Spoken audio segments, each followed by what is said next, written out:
levitating, as in it's not connected to the rest of the body, and the corporation is kind of divided and split up. And that's even in some of their sworn goals. We had the founder of Citibank here in Berlin saying it's our goal to indebt everyone for life. And you know, when they make that kind of declaration of war, you have to fight back in some way. The spiritual warfare, you know, the highest form, or whatever way you can. Okay. Sean, did you want to say something? I was going to make it today to Andrew's. I did just want to let you know you are transmitting, sorry. So the open microphone. Hello, everybody. Hello. Have a good day. You're welcome. Yeah, so if you wanted to say something, now's the time. Otherwise, I'll just carry on with this breakdown of capitalism. So we have cap, as in it's capping, it's the head, and then I, it's a minor I, as in a not a capital letter.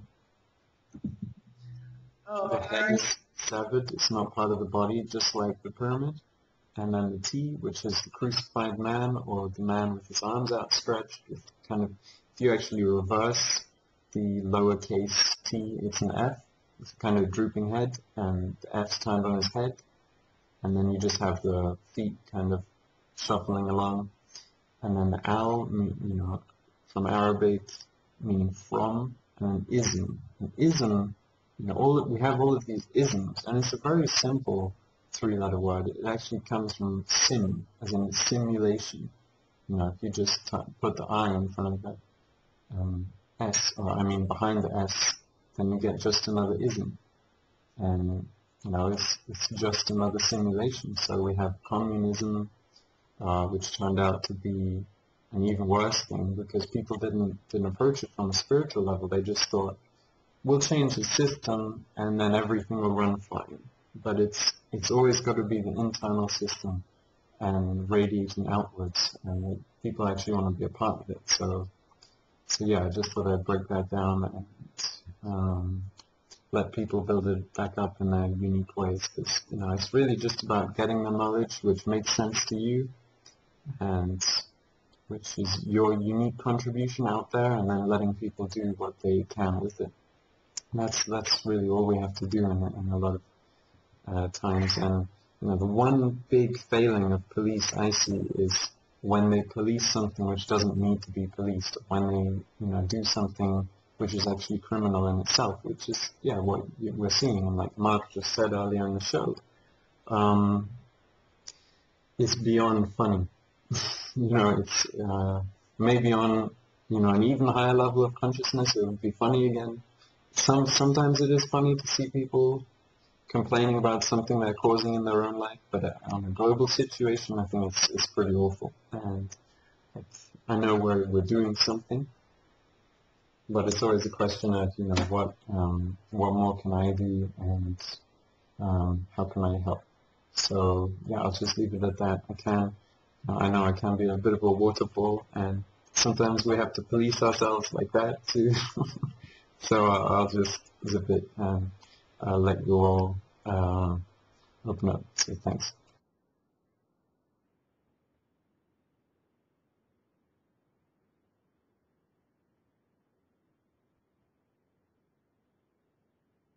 Silence. I just wanted to check you can all hear me, right? Yeah, sorry, my microphone muted again. I was just thinking, the more and more I look at things, the more it does just seem like a body system.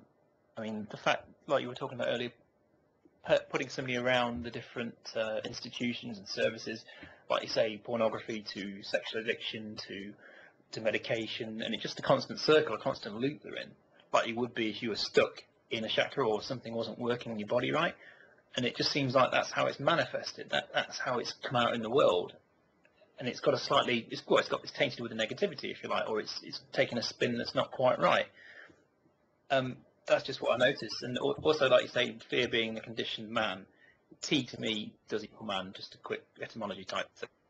So fear does seem to be the conditioned man. Fear, fright, flight, fight, all those kind of Fs, fit in together. So yeah, it's just my observations I was having about what you were saying. Those are some great observations, and just as you were talking, what came to me was, the only real way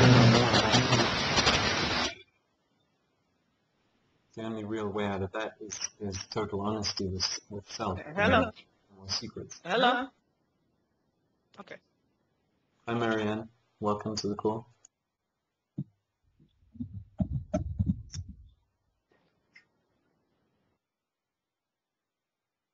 Does that make sense, Mark? So I only caught part of what you said. You said total honesty is the way out of it. It's the way out of the loop.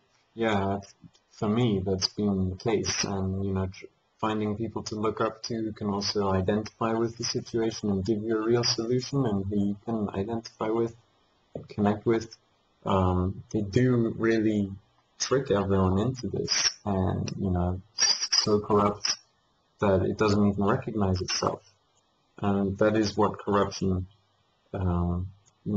degenerates people into. They, stop seeing clearly, and, every single illness is a symptom of your spiritual condition at the moment. Matter is a crystallized mind, so when you're, wasting your potency and your energy just for a cheap thrill instead of, for your life's work, and of course you're going to feel bad, because it's not for that. And, just to be totally honest, I did spend a lot of time wasted on less than worthy pursuits, and it's hard to admit that you've just wasted a great deal of your life's time, especially when you're growing up and you have people you look up to, but it's the truth. So yeah, I wanted to throw that out there. And yeah, exactly. Mark just typed. It's great to connect on these calls because you can also see what people are typing. Just type, nothing is wasted if you learn something. And that's really true, with these lessons. You do have opportunities to progress, and, maybe all of this we see before us is for us to learn and, to move. And, as we are connected with the source and in a sense are everything, all is self, then what is there out there that's not you? And isn't that what people really want? Isn't that what people really want to see and feel? Just a connection? And, just what made pornography and, these lower drives and vultures irrelevant was when I discovered my own inner bliss, and that it was totally unconnected with anything external. So yeah, just be right back.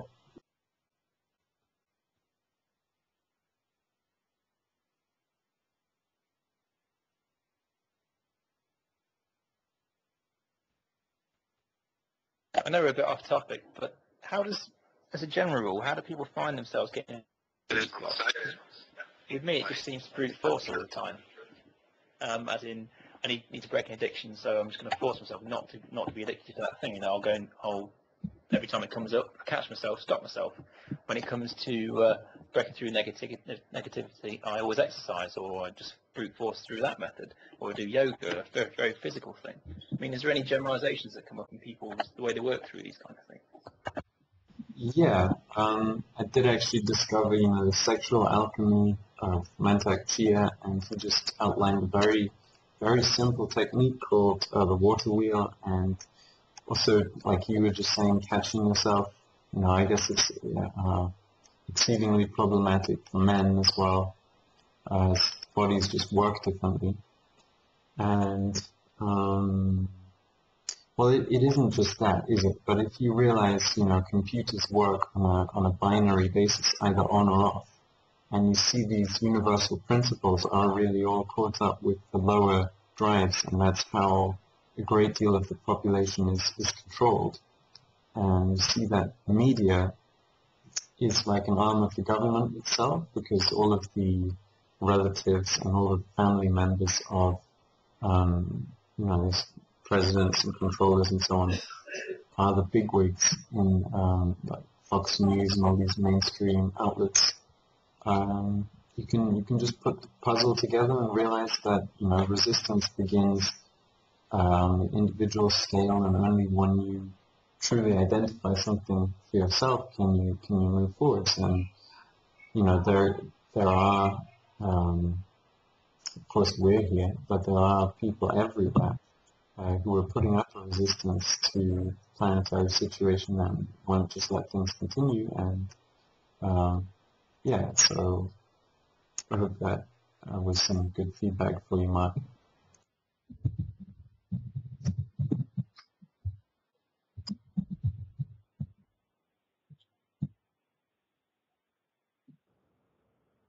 I'm finding that, where I do run into a snag, and only emotionally, and sometimes physically, because I'll have to remove myself, is when, okay, some people they're in a certain place in metaphysics. Like, for instance, my husband, he's in a certain area, and that's the only place where he'll stay in regards to metaphysics. To me, that's an oxymoron, because when we're talking metaphysical, you're supposed to be including, in my opinion, all the different pieces of information, not limited it to your own perspective and just staying in one area.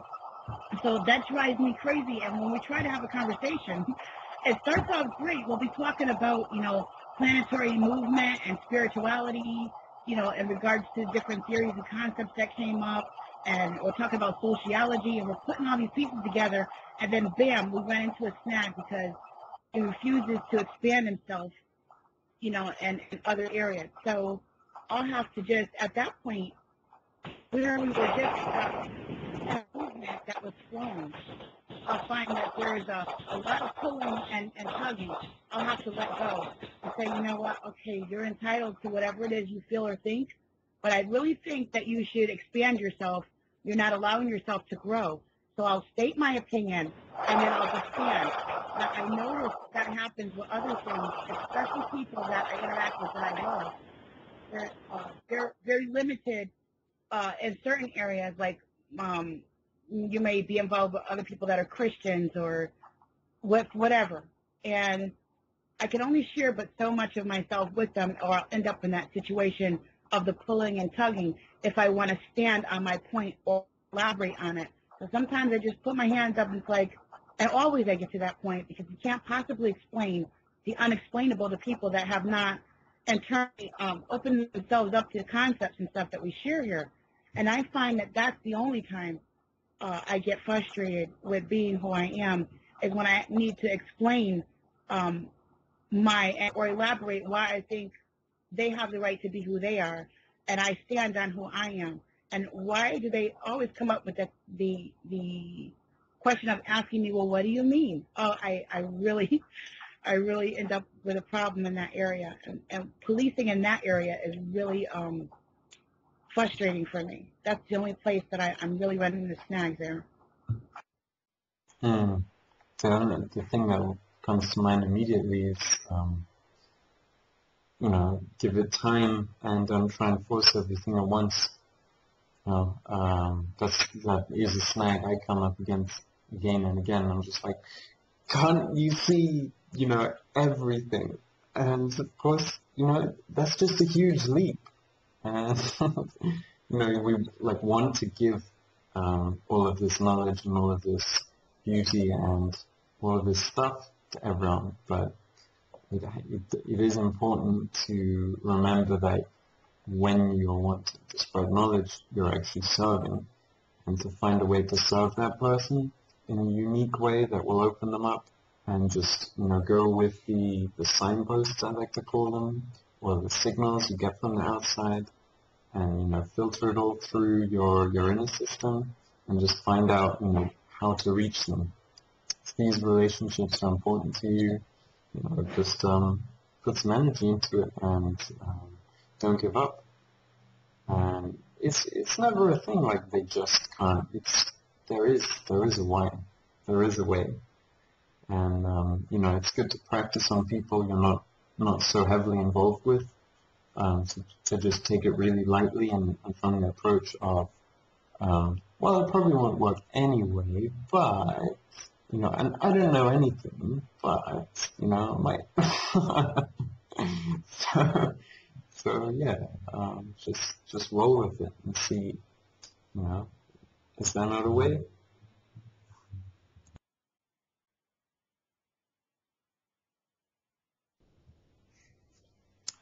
Just now I saw Luis and Spirit Matter in the forum posting on vegetarianism as opposed to eating meat, and you know, that is a decision obviously everyone has to make for themselves at some point. The diet is just so important.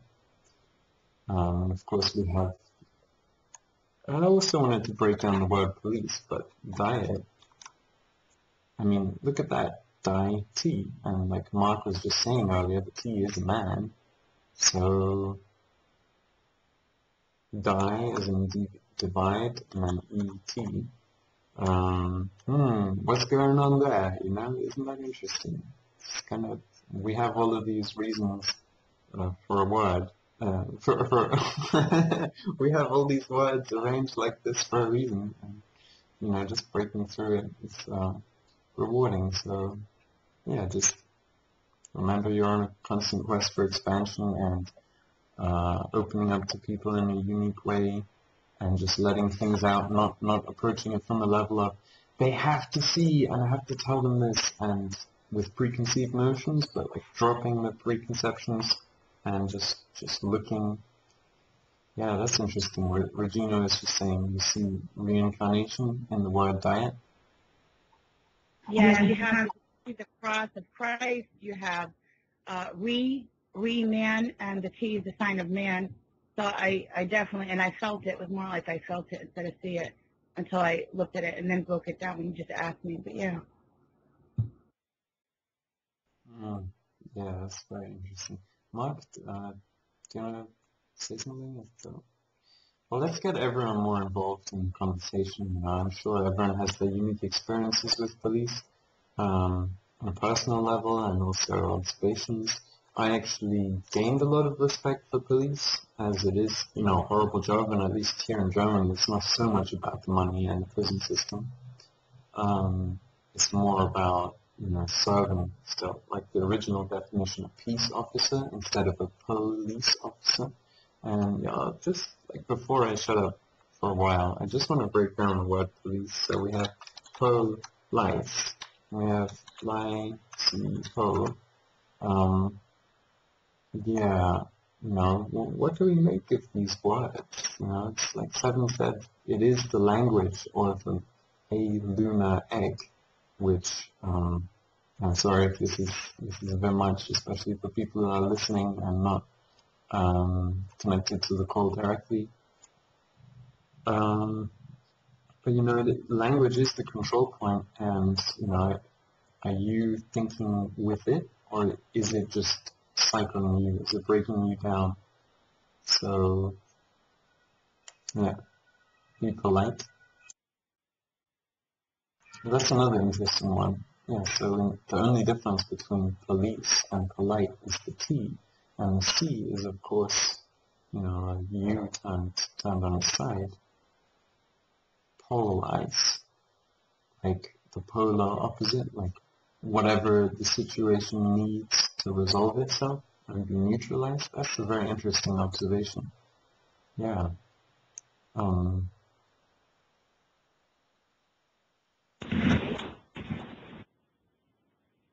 ahead, James.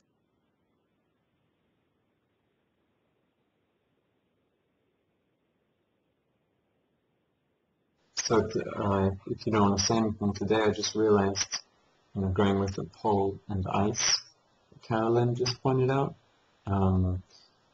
Atlantis, you know, I just get a strong vibe that it was frozen. And you know what happens to things when they're frozen is the life stops. You know, cells when they're powered down. That's an interesting one too. Policy, which we've of course been been forgetting to mention. But going with ice, when things are cryogenically frozen, the life slows down, and then it can be reawakened slowly. And that's what we're really all going through. It's a process of reawakening, right? Continuous, consciously guided evolution. And so, yeah, I'm melting the ice.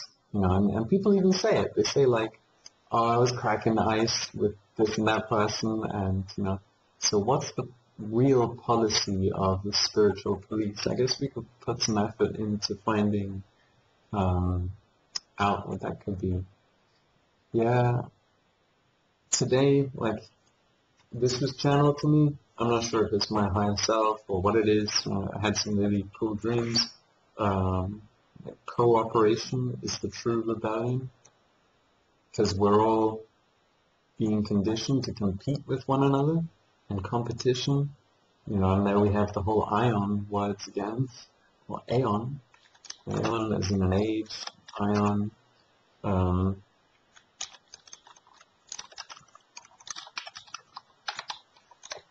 So yeah, I'll just leave it at that for now, and anyone who wants to speak and share their stories, go ahead, and yeah.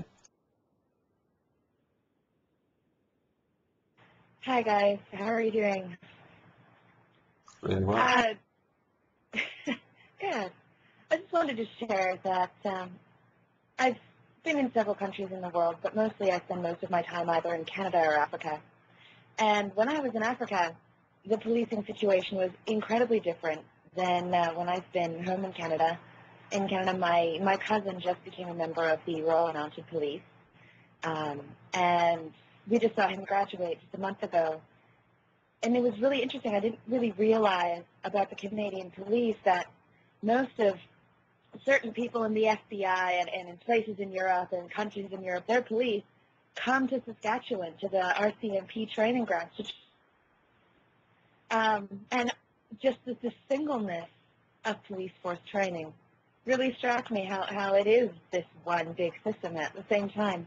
Watching my cousin go through that and change, I mean, he's a very open individual, and yet I've already seen some of the differences that have been made. But I would take him any day over some of the police in Ghana, because they've been in such a place of power for so long that they allow themselves to take bribes, and they allow themselves to be openly apathetic, I think. I don't know what anyone really thinks of that. I don't know what kind of perspectives we have here, but what do you think about the kind of consolidation of police force knowledge?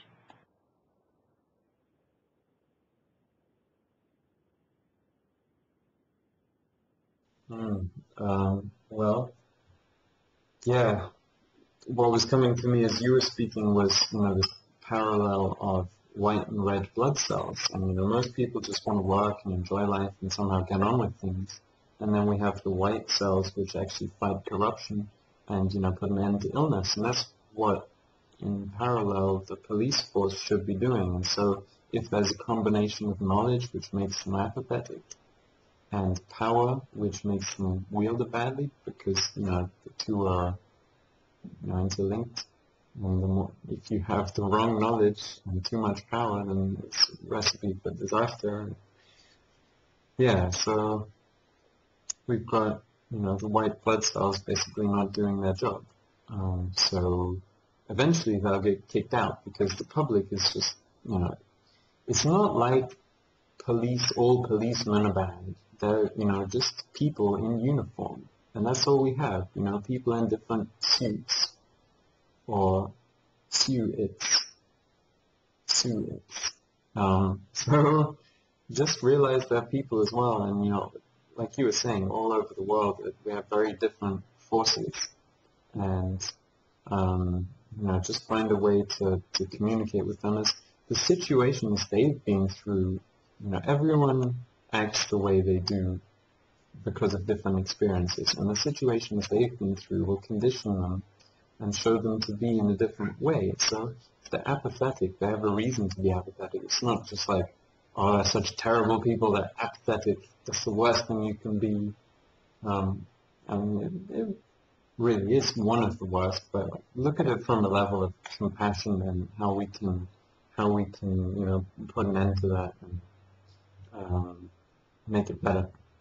So, yeah, those are just my immediate thoughts, and I really want people to, we have 1, 2, 3, 4, 5, 6, 7, 8, 9, 10, 11 people on the call. So, yeah, it would be great if uh, I would talk less and you would all talk a bit more. Yeah.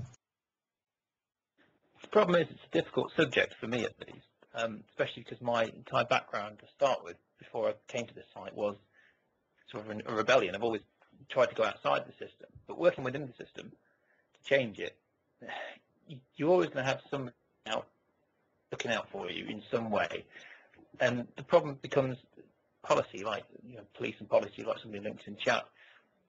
It's made by the wrong people at the moment, fundamentally, but it should really be by the community. They should be the ones who are appointing the police officers and setting the policy they want to be governed by.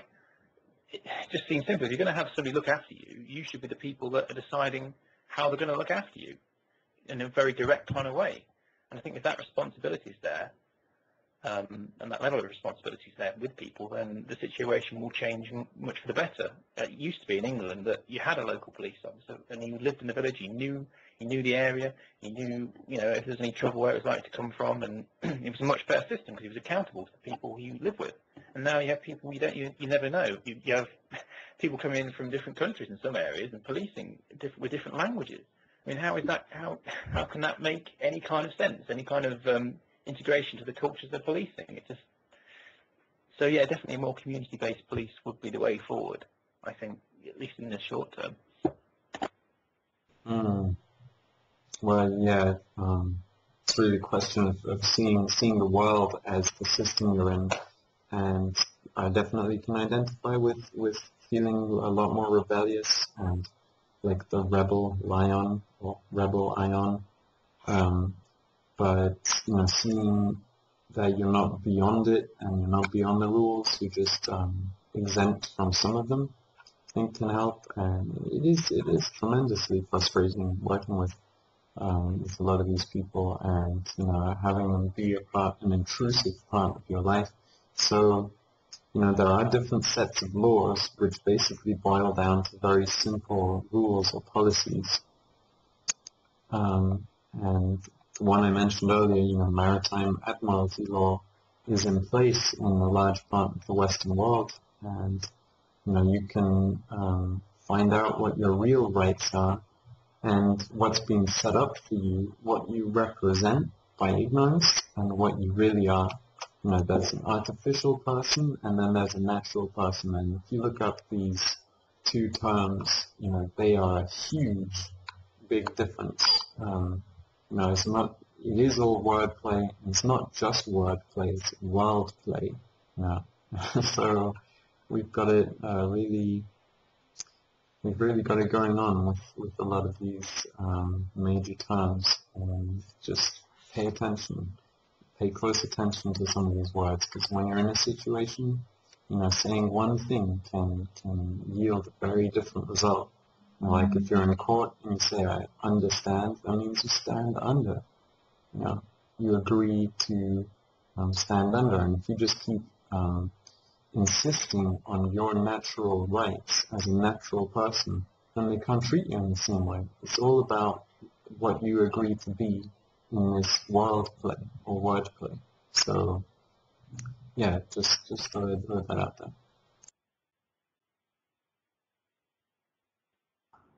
I was thinking that policing is about distributing, whether they're distributing bad or good or policies or whatever it may be. They're distributing, and if we're talking about the spiritual police and everything that we've been speaking of from the beginning, we have a wealth of knowledge here to distribute amongst each other. And really, I feed off of this, and I use the things that I learned from my brothers and sisters here. So the more people that share, if they could find a way to articulate, the better off we are, and the better the whole picture is, like that sphere again. Yeah. So it's great appreciate if I could get other perspectives, you know. I know you feel the same way. So let's play a world game or a word game and just have people mention one or two words by association and what comes up from the gut. You know, and if we just start off with me saying police and then the next person in the line just saying what comes to mind. So let's go. See you next, Regina. So, police.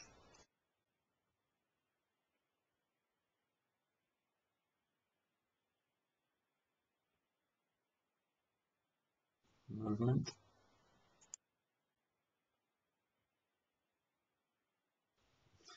And we have to get people more active. I think you had a great point about what spiritual police actually is. I mean, if you could define the term more, is it going into groups, at least at this stage, do you think are perhaps a bit, because everyone's got their own opinion, everyone is very entitled to that and their own way of life, but some groups do prey on the members a bit. Do you think that's where you have to draw the line? That's where you would sort of step in and drop a few drops of truth in there, and that would be spiritual police at the moment?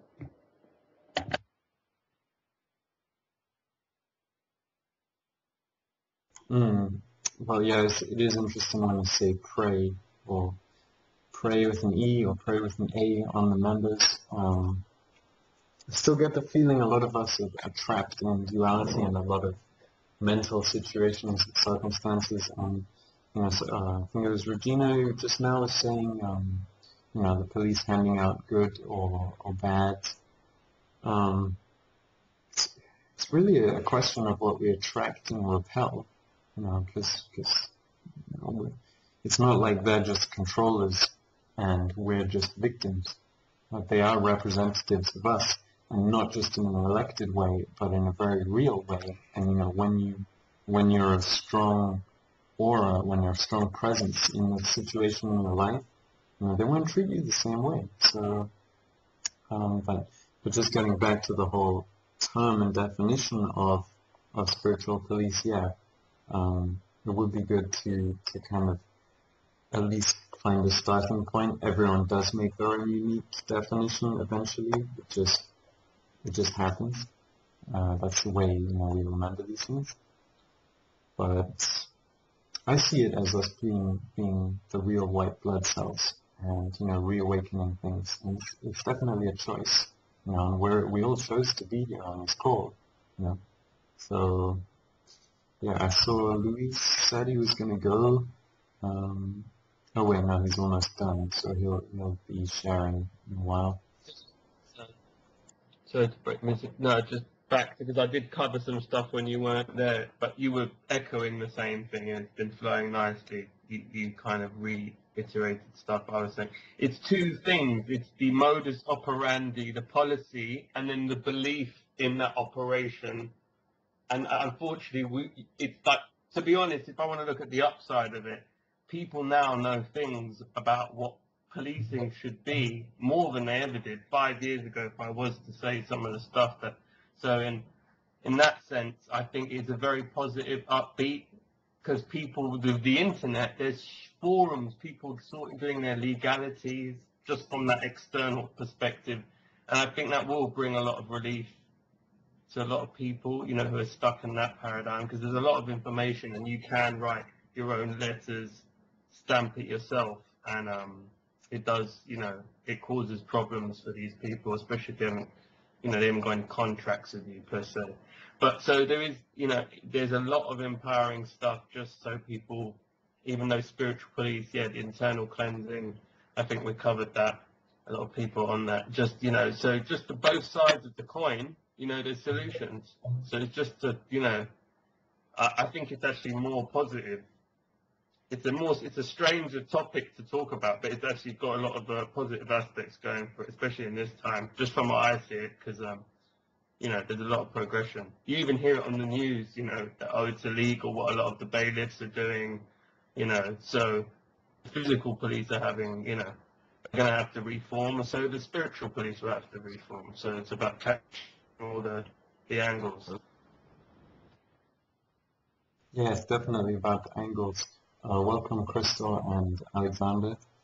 Today we're talking about spiritual police. We've been having a great session so far, at least I thought so. What resonated from what you were saying, Dan, and it's great that we are going back and forth like that and cycling. So that's what we should be doing. And first and foremost, seeing which relationships are working and which aren't working so well. As everything is in relation and proportion to everything else. It's just a question of how. So the word that really resonated was reform, and that's the duality of form and function, or matter and spirit. And so we have the spiritual side coming into a new form or a new way, and if we're really doing our job, or if we're really living our life and our passion in the way we know we can be, then we'll be reforming and remaking everything all the time. Not at once, but in the process. So yeah, just thought I'd throw that out there, and really, if people could, just drop their guards a bit and share more on the chat, and we had more people talking and cycling, that would be great. Hey, Lewis, did you just finish cooking? Yeah, I've been really enjoying life recently these last few days. It's been bright and happy and joyful. Don't know how you guys are getting along, but just seems like I'm coming out of the swamp. I wasn't in a swamp, but in like a fog, and it's just all blue skies. It's such a great feeling. It's apparent to me every part of my lifestyle is just blossoming, blooming, and my head is clear. The clarity of thought is back. It's sort of always looked after, and I'm really enjoying that.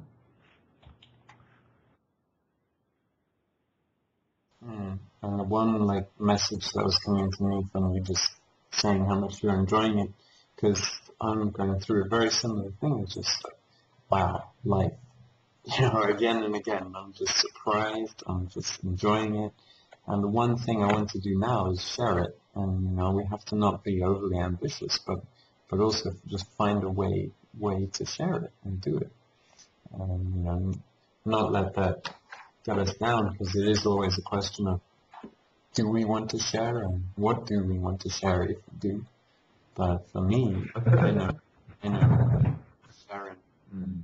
that bliss can, make me even happier, and so in a purely selfish way, just getting out there what's making me happy will make the world better for me.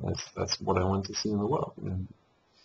People doing more real policing instead of this fake money making and just abuse of power. And so Kishon just said there is a very thin line between policing and judging, and that's true too. I want to just chime in here with sharing and how to share, because big topic. I think a lot of us don't know how to share the right way, how to inspire ideas. Well, of course, just talking inspires thoughts and ideas, and that's part of that. But to properly share, there are a few ways to go about it. You see, you can go the Savan way, which is just it's like a seminar. You've got to listen, and then you take away from that. You can make notes, but it doesn't really open up the floor there. But with us, I think sharing would be more gracious or worthwhile if we were to, I don't know, almost like have everybody up on the stage, if you like, and then all come in at once or something, or something in between. I don't know. What are your thoughts? I think that's what it's developing into. We do have to kind of have people keeping it together, and so we don't just end up in silence. But I really You know, I'm just resonating with everything everyone is saying at the moment. It's just like insanely happy sometimes. And it's switching off those parts of yourself sometimes which want to police something which really doesn't need to be policed, like happiness and joy and, you know, kindness, and like you were saying, receiving with graciousness, and switching on others. Like for me, I have feeble defenses sometimes when I come into a room and there's people there and I can't deal with them, then my happiness will drain, you know, and I'll just be like, damn, there's that person in the room, and, you know, now I can't be happy. And then just like slowly getting myself back online to a point where I'm like, I can be happy with anyone. You know, they're just people. All is self. I can remember to enjoy my life. Doesn't matter about the circumstances. So, yeah, my answer would be, I'm gonna head off real quick. I'll be back. okay, I was yeah, have us all on stage That's again. perfect. Go ahead, Sam. Go ahead. I was just saying, have us all on stage eventually. We are, and Shirley hit the nail right on the head when she asked, you know, there's a very slight difference between the judgment and policing. And that's what I found also. It's like, in order for me to do it and feel like I'm doing it without influencing or using my own interpretation, like I was saying before, it's like stepping back from the situation, just observing and going along with it, and not being opinionated about whatever it is that I'm dealing with. I'm just exchanging energies, using theirs and mine. And then you said the perfect statement, Sam. I can be happy with anyone. If I'm not judging and I'm not trying to influence them with my own perspective on what's good, bad, and what I feel is right or wrong, then I'm able to coexist. And it's mutually beneficial with anybody. Anybody. As long as they're not trying to hurt me or someone else, because that's when the dynamics change. So, I mean, I don't think there's any, when the dynamics change, I don't think there's any set way, and it all changes depending on whether it's family members or your lover or a teacher at school or somebody that you just happen to bump into walking down the street. So having a predetermined set box to put in how we interact with people and how we police or don't police, you know, or what thought to put in there or not to put in there is actually kind of jacking it up for me. I need to just be, like Seven was saying, be in the here and now, and just kind of taking care of my own fears, my own consciousness, and being true to where I sit with self, and then just letting it all happen. And that's not always easy, as sure we all realize that. that was a great share. Just the last point that my mind is picking up on, or the last 2 points, were it can be easy if you let it be, you know, and there's a difference between working hard and working smart. And, you know, with policing, I think, yeah, that fine line, we do really have to tread it, you know, the infinitesimally small line between the black and white of the Tao, the yin and yang, you know, reflected in each other. You just made the I'm not listening. Interesting. So I'm wondering how that reflects back on me. You know, it really all comes down to the breath. So just, yeah, I'll just silence myself for a second and let everyone else go back to sharing. I was going to say the universal system as well, the universal laws, which would, if you were looking for a benchmark of how to treat a different group or a different person, as far as policing went, it might be a good standard to use. I don't know if anyone's seen it on the site, the 105, I think it is, universal laws. Memorize a few of them, try to use some of them in daily life. But at least a starting point. And what you say, Eugenia, is perfect. As long as you're happy in yourself and you're being yourself and nobody's impacting on that, And that's a good benchmark to go into any kind of environment, any kind of group, if you like. And if somebody suddenly is telling you how to be, then you know that group isn't perhaps working for the universal good, for a better way of putting it. If they're saying you have to be like this, you have to do that, and it's not beneficial for you at all, then yeah, it's just common sense, isn't it, in some way? Yeah. Yeah. I'm just saying that's exactly, we've just listening to that, that sounded like a hybrid of that is the kind of policy. It's that coexistence without intenting, like putting, whatever, a knife through. It's very simple, but it's a good thing to quantify to some degree, because that would be, like we said before, the wrong people in the wrong places. If they had a natural empathy as the spiritual barometer, and I think even Dan Winters measured this scientifically, how you can sync for peace meetings. I'll try and find the link. So it is actually a quantifiable thing, to sync and have empathy and you imagine that spiritual barometer for the world, that's going to be a better place. So I just think there's some great points. The last points really summed it up, in the way we kind of, wrote in the own mini policy. Look, it's ever-changing, I'm sure, but it's based on universal system. Yeah, the law of one. So just to add, that was, that really clicked. Yeah, I just had one question for a visual for kind of how it snaps into perspective for me a little bit better when I get crazy. Is a lion bad for jumping on a gazelle and devouring it? Or is that just universal law and the way things go? And it's all a matter of perspective. The gazelle would say yes.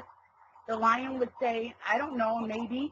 I am the way that I am. And all those watching would have their own perspective depending on whether they like lions and gazelles. It's really that simple. So in order not to have all that influence me, it just is what it is. And that's the way it is. I don't know if I just made it worse or better. No, it's quantum, remember, quantum reality. So yes and no can exist. So anyone, if you see what I mean, you can have light and smell and everything in the same place and mass. So I think it makes sense. It's just hard to quantify that stuff because it gets very complicated.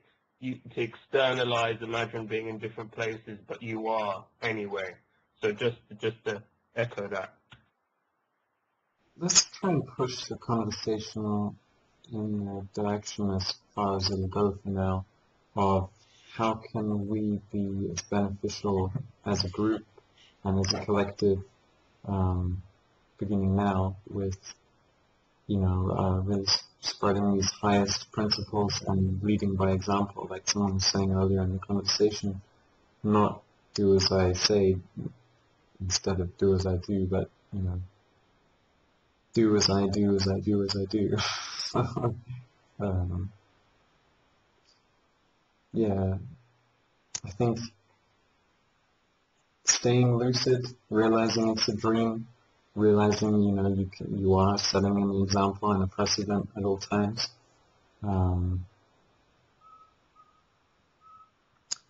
Just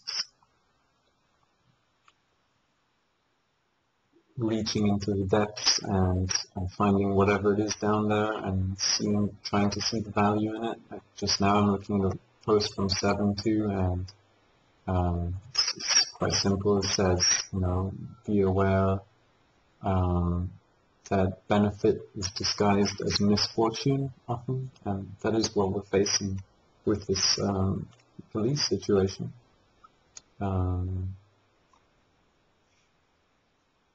Yeah, it did come across a bit. I often come across that too within myself, then, getting out of breath and just like if you overexert yourself, if you step over the lines, get out of the rhythm, then just be aware of that, work with whatever's happening, and find a way to be comfortable in yourself and in the situation you're currently in.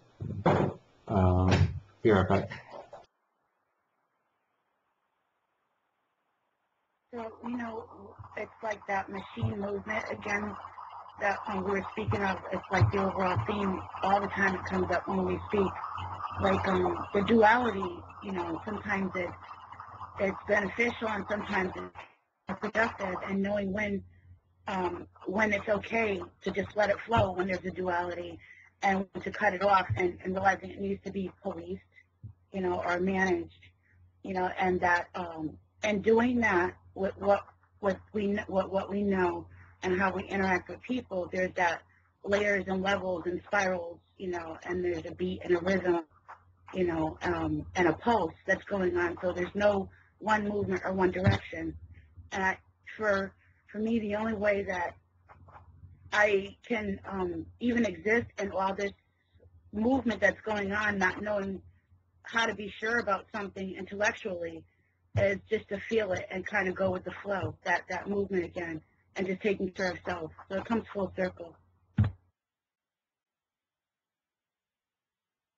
Yesterday, I was kind of reading something, and the statement, I read it, and I'll share it right here, but when I read it, it made me say, because of course I know these things on deeper levels, but as we're expanding the navel chakra again, and bringing all that knowledge that we have, you know, that we've had developed over all this time, we're bringing it into that field, and of course we're expanding it by just being there. You know, when Sevan presented it, I don't think it's accidental that he wanted us all to be focused there, not just for ourselves and what we individually might be going through when we re-enter that expansion, but also because of what was going on in the world and what is going on in the world.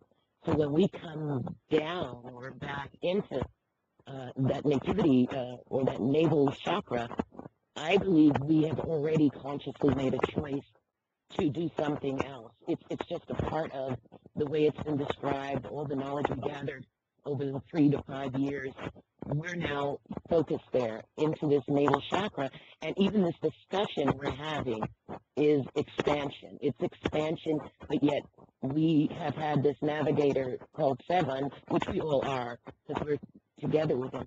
We all said, okay, now we're going to all visit this seal, and not only for our individual frequency, we're going to go there because this is where we're moving this ship, this complete ship. So when I read this statement, it said that we might be able to, you might be able to develop a branch of the human family that could know and understand what other human beings are and love them anyway. Well, of course, I said, Now, how many times have I thought of that prior to being in this navel chakra? But my came from a different place.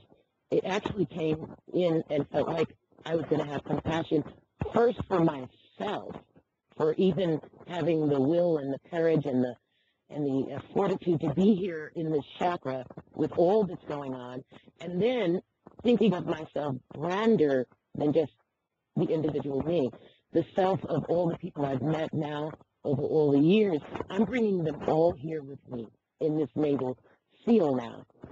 And in my human capacity, I may not have all this strength, but in my divine, and not using that as a divided word, but in my total divinity, I'm bringing more here to this field today.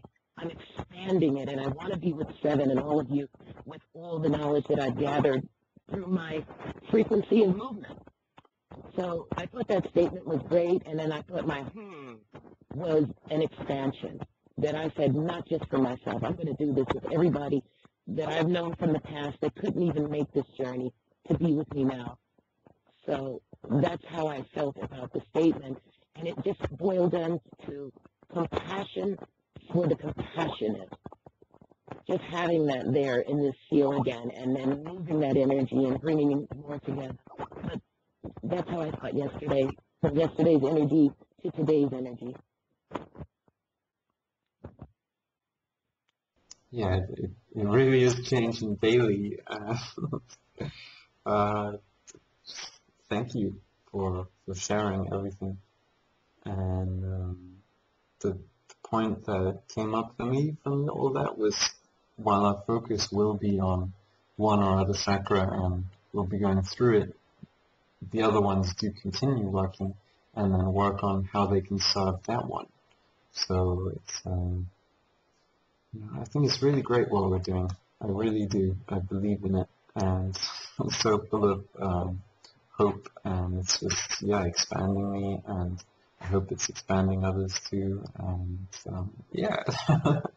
So let's keep going with this and just keep cycling, and it's really only through movement that people will become healthy. And just the thought I have now is that, it's no real wonder if you look at the police and what they eat, donuts and meat and all of these different things which aren't good for them, that they'll be angry, and they're probably, the marriages aren't that good, and I mean, Oh, meat is not good for you? well, I was I get a lot of conflicting things coming from you guys, and sometimes I just think, what?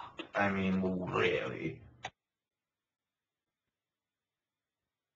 yeah, I was For just, me, it's something I was donuts struggling okay. to, but let me just link you this to look through, Alexander, and look at all those people and see if there is someone who you can find that you have respect for, and treat them as a bit of a person of knowledge, and then think like, maybe they knew something I didn't know, and maybe I'm like caught in a bit of a cycle, and would I really kill the animal and eat it for its meat if it was there in front of me, or am I only doing this because of a habit? It is, these are tough questions, and of course they are really big triggers for everyone who's listening, especially if it's an unresolved issue. It's a chance to expand more. And I think if you look at it like this, an animal eats approximately 6 times the food which you could eat just to grow, survive, and then be slaughtered. And then it's not even the same amount of nutrition. So if you look at it from that level, you have 7 or 6 times the amount of food which you could eat on the left, which would be vegetables and all these different things the animal would eat. And then you have the animal itself, which is 6 or 7 times less food, which is meat. So, which do you want to eat? Would you really eat the raw thing? Like, are we really meat eaters? You are a vegetarian. It's less of a surprise now. Well, no, I've been really struggling with this choice, and just, I know it's very hypocritical, but just yesterday I actually ate meat, but it's, something I really need to get on, and to represent myself, and, be an open book of life.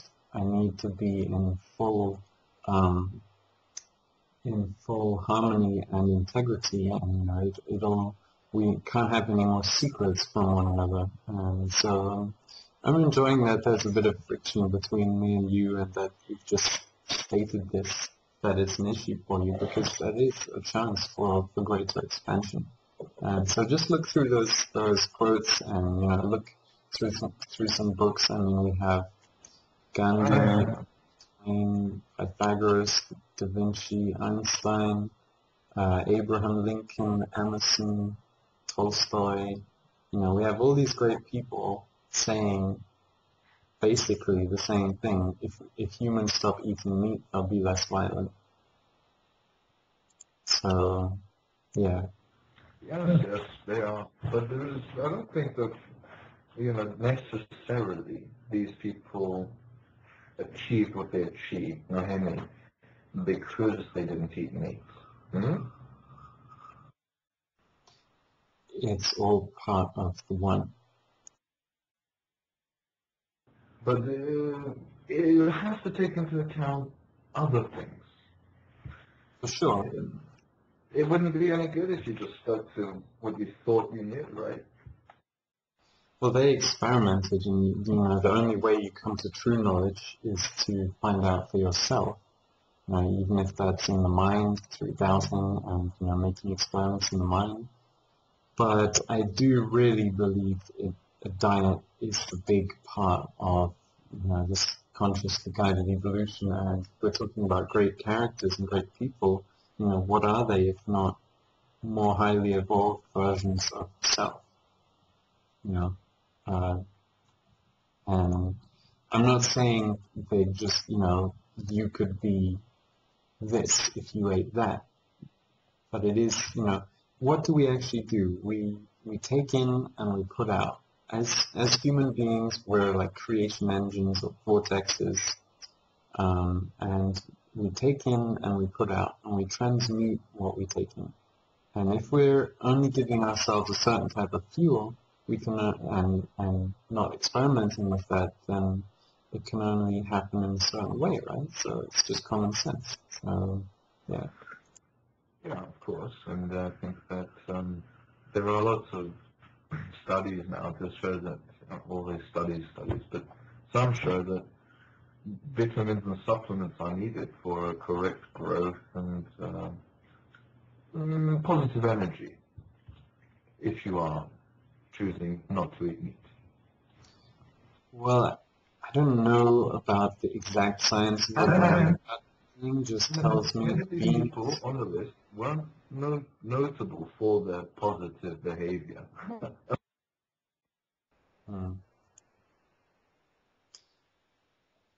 there's graphs which actually show beans have far higher protests. I'm sorry, beans actually have far higher proteins than meat. And, of course we need supplements because we're not getting a whole diet. We're not getting whole foods and the medicine we need through our nutrition, which is why we're on this quest. The planet isn't what it can be. And it's just logic. Allow yourself to see the reality. I mean, look at the pictures of the way animals are treated, and they have feelings. Why do you think it's okay to kill and just do it for food? Is it laziness, or I'm really talking to myself here as well. Just we're blind. Let me ask, would you kill to live? Not another human. No, not another human. What about an animal? Not if I could help it. You can't. You have to kill this animal to live. Would you kill it? No, you see, right there, you're saying you're only giving me this or that option. And I don't know why you're doing it, probably to set your own conscience at ease, but there isn't ever that you have to do one or two. There's always a third way. You can always find a way. And the truth is, whatever our past is, we don't have to go on with the same pattern. So I just see that Regina wanted to say something, and a lot of people on the call I don't just want this to be between me and you, so I'll just leave it with, it is your own choice, but experiment and find out how it makes you feel, and, make sure it's not just something that's bad.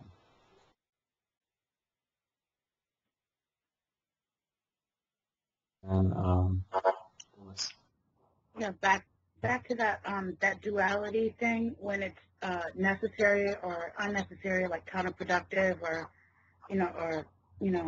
it could be useful. Cigarettes, I know that's cut and dry. There's no reason why cigarettes can be beneficial to me. And although I was able to stop everything else actually in the end there was no problem. There was a cut and dry decision. No more pharmaceuticals, no more this, no more that, no more meat. And I was able to rest there and be secure and not have any regrets. But there really isn't any, but I have like a lot of nervous energy, still dealing with balancing the anxiety factor. I don't know, they would label it anxiety. I don't think that's what it is. It may just be the energy flow that I have, and trying to figure out what meditation combination is best. Like I did start the jogging and stuff, Sam, but I can't seem to get rid of the doggone cigarettes. No matter what I do, I'm just compelled and obsessed and driven to go buy a pack of cigarettes. And, it's causing a real rift in what I'm trying to accomplish when I don't just let it be, because it's really bothering me. And there's a duality. It's causing a lot of negative energy in me because I want to stop, but I can't seem to be disciplined enough or put it in my heart and make a clear-cut decision like I've done with other things, that this beneficial. It's hurting you. You could die from it. You have children. They don't want you smoked. I mean, all those things. It's just not enough this time for me to say, you know, and even that I just, you know, deep inside me that it means enough for me not to smoke any longer. I don't know what it is. It's like some other force is pulling at me to continue to smoke. Oh, for sure, there's what's pulling at you. For sure, and something the body gets used to, and people actually, some people say, you know, nicotine is really one of the most highly addictive things. So the point I wanted to get across to Alexander earlier, and I think it's worth mentioning now, is that, you know, working through any addiction and any habit and any hobbit, any, you know, way of being is a process, and it doesn't just happen right now, but all barriers and all walls are worn down with constant effort, and, you know, something has to happen, so just believe it, that something will change, and that you're making a change. You're the prime mover in your own life, and, you know, just trust. And you know, like guys, smoking is something I used to do, and I say used to with passion and pride, because I'm fucking happy I quit. And it wasn't hard, it wasn't easy, and it probably was one of the hardest things I've done. But I'm telling you, you're all the better for it, in mind and in body.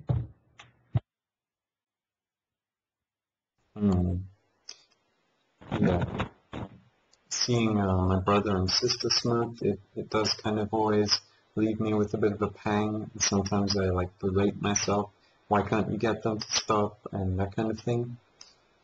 But, you know, just finding a different passion, a different relief and a different release. Because it gets to a stage where the body really wants it, and the body will be ganging up on telling you, you know, I want this. So it's like having a 3-year-old at your neck the whole time, telling you, do this, do this, do this. And, you know, we can fight off external enemies when we know they're enemies, but it's a whole lot more difficult when they're internal, and people don't even realize that's what's going on.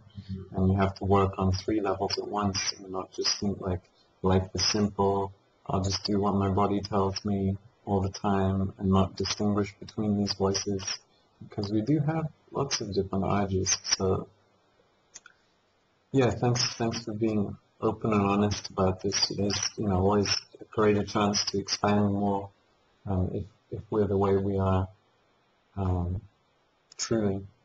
And yeah, I'll just open things up for everyone else to share, and so we can keep moving and going through, and hopefully coming up with real solutions as well. I had an idea. If you're trying to stop smoking itself, what I found with my addictions that I had, like games and beer and things like that, if I was trying to battle it internally, like we touched on, it's very, very difficult. But as soon as you put it outside yourself, the situation becomes external. It's much easier to deal with. And that's part of the reason we're on Earth, in my belief, that we're dealing with things externally, because it's harder to deal with it when it's inside you. So you put it external, you learn the truth of it, and then you can handle it. And there's nothing wrong with telling yourself, just literally, when you feel like that urge coming on, just stopping yourself and saying to yourself, what the heck am I doing? just give yourself that slap on the face, you know? Well And that said, well well for said. me. Very well said. Definitely, Mark. And it's so double-edged too for a lot of. Yeah, go ahead, Kristen. I just wanted to share just my thoughts for the subject of smoking. I remember when the world changed a bit and smokers became criminals, actually, to everyone because of the secondhand smoke syndrome and everything else. But in some of my earlier walks of life, I watched that there is a very heavy judgment. Now, I'm not talking about whether it's good or bad. I'm talking about the judgment that a person defines smoker, non-smoker. So there's so much energy tied up into that you may have to pull yourself out of this to become the observer, because the non-smoking people are not necessarily the most spiritual people.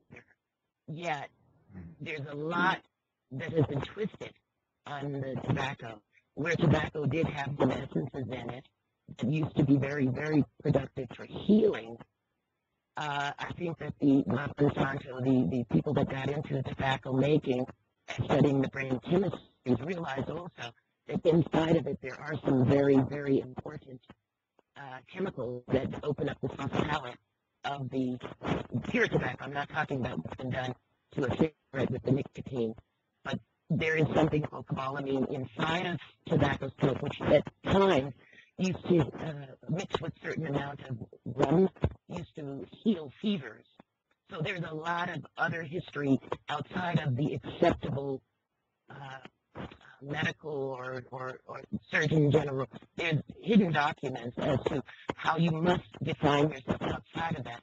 The war on smokers has been a very interesting one from my perspective of my time, because I have seen a classroom where individuals were told, because they were so judgmental about smoking, that they should pick up the pipe, learn what the tobacco was about, so they could move out of the duality, the heavy duality that was actually limiting them against smokers who had a lot of great knowledge to share, even if that was something they did. I also read a book years ago called Brother the Third Degree, and this was an entity who remembered his lifetime.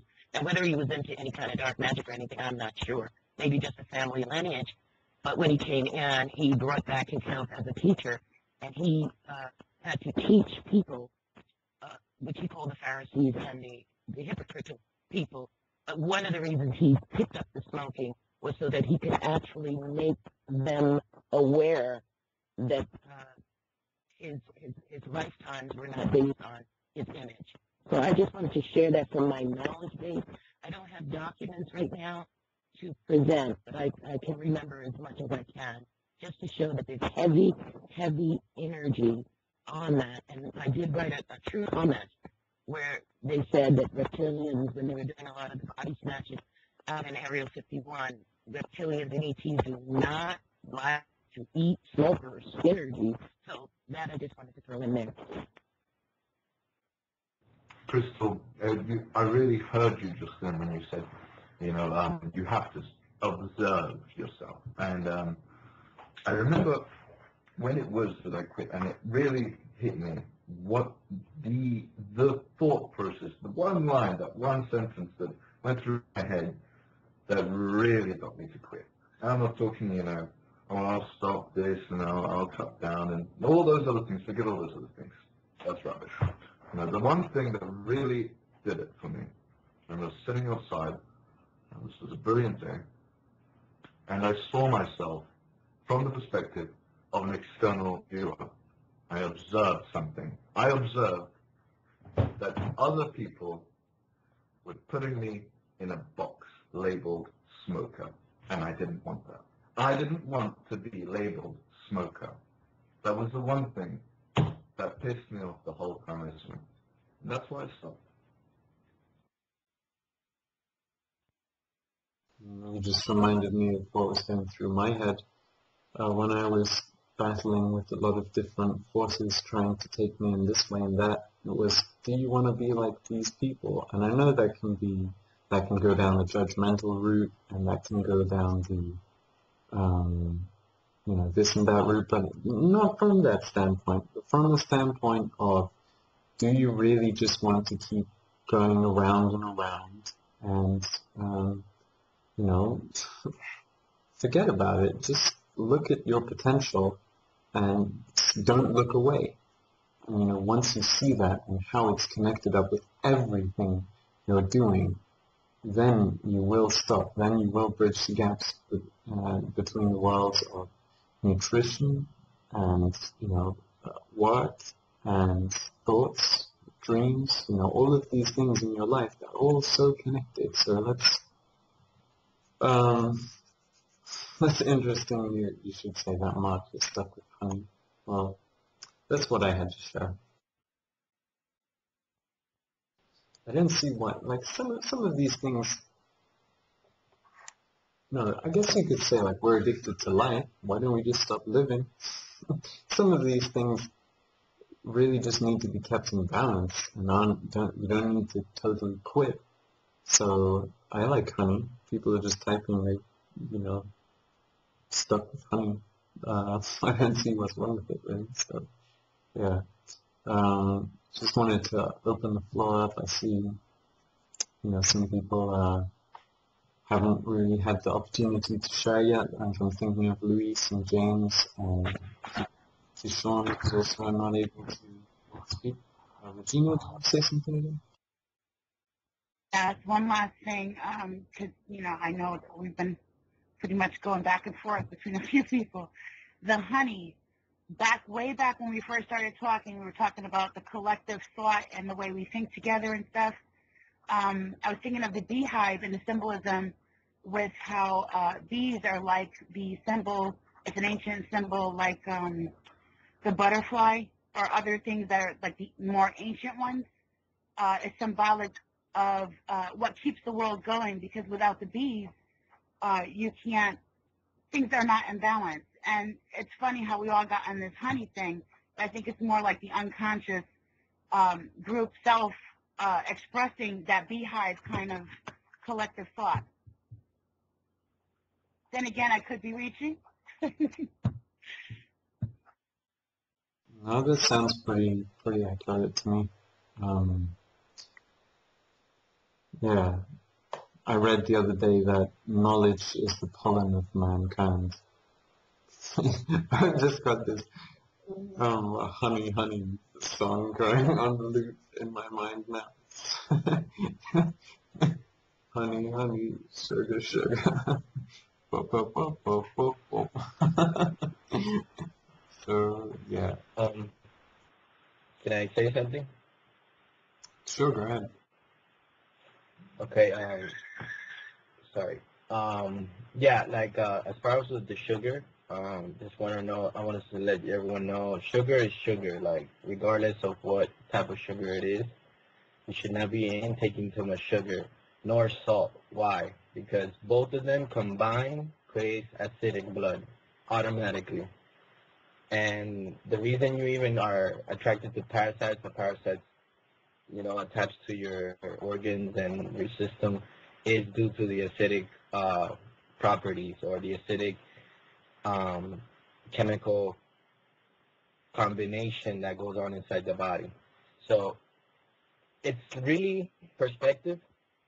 It's really what it is you're trying to do with your physical body. How far are you willing to take it? It's the Olympics. It's really how do you really see yourself in all of this? I kind of see it like a sport. I train myself very hard from all angles, not just physically. So I take this whole thing like an experiment. So I definitely I push myself to limits that I deprive myself from certain desires to test myself mentally, things like that. So, for example, sugar, I have a problem. So like sugar, the only sugar I intake it is honey. Honey is really, really good. There's actually a guy in India. He lives off of only sugar and water. He's an old man. He's been doing this for 74 years, and he lives off of it. Honey has great properties. It's excellent for the body. But then again, like, what is it you're really trying to do? There's medicine men that do not take in no sugar, no salt. And because they need to stay completely clear and very conductive to spirit. So they have to be very sensitive to the subtle energy. So they have to completely eliminate the spices, these certain herbs that are just don't sit well with the body when you're ingesting other plants, and you're trying to communicate with spirit. Same thing with the tobacco. Tobacco is used for tobacco is the number one strongest spirit out there. Why? Because it opens the gate to all dimensions. This is why they smoke tobacco and the indigenous and so on and so forth. And pure tobacco is very good as far as for your throat chakra, especially to stimulate mucus and to move the mucus. The actual mucus serves as a protection to your throat chakra, so you don't have like a plague of entities coming in through there. This is all that what the indigenous believe, and they practice it, and they've been doing this for a very long time. Spirits also, it opens the doors. It's like an offering for others. It's kind of like the gateway to communicate to the other realms. any smoke, whether it's marijuana, whatever you want, cigarettes, tobacco, it's obviously bad for your lungs. So again, it's all perspective, how much you're willing to sacrifice. Like in the sense that if you want to go your whole life smoking tobacco because that's just something you got trained by your tribe or whatever, but you're still gonna damage your lungs. So it's depending on how you want to see it. Like with marijuana, marijuana is a very great plant. It's more like the connection that it has with Maria Magdalene or Isis. It's that entity that communicates through that plant. Now, what they've done with the marijuana nowadays, it's gruesome. So marijuana is really not sitting well with most people because it has a lot of other components that didn't come with it when it was grown naturally, whether it's regs, whether it's hydroponics, whatever. But marijuana at one point, it was very healing. It still is. Like how Sam was saying, like the oil, that's the best way to actually intake marijuana. Like, having the secreted oil and then putting it into like a vaporizer is the cleanest, the most healthiest, and it fights cancer, fights a bunch of other diseases. So it's a really good plant. So it's all depending on how you're handling it. It depends on your perspective, depends on what you're doing with it.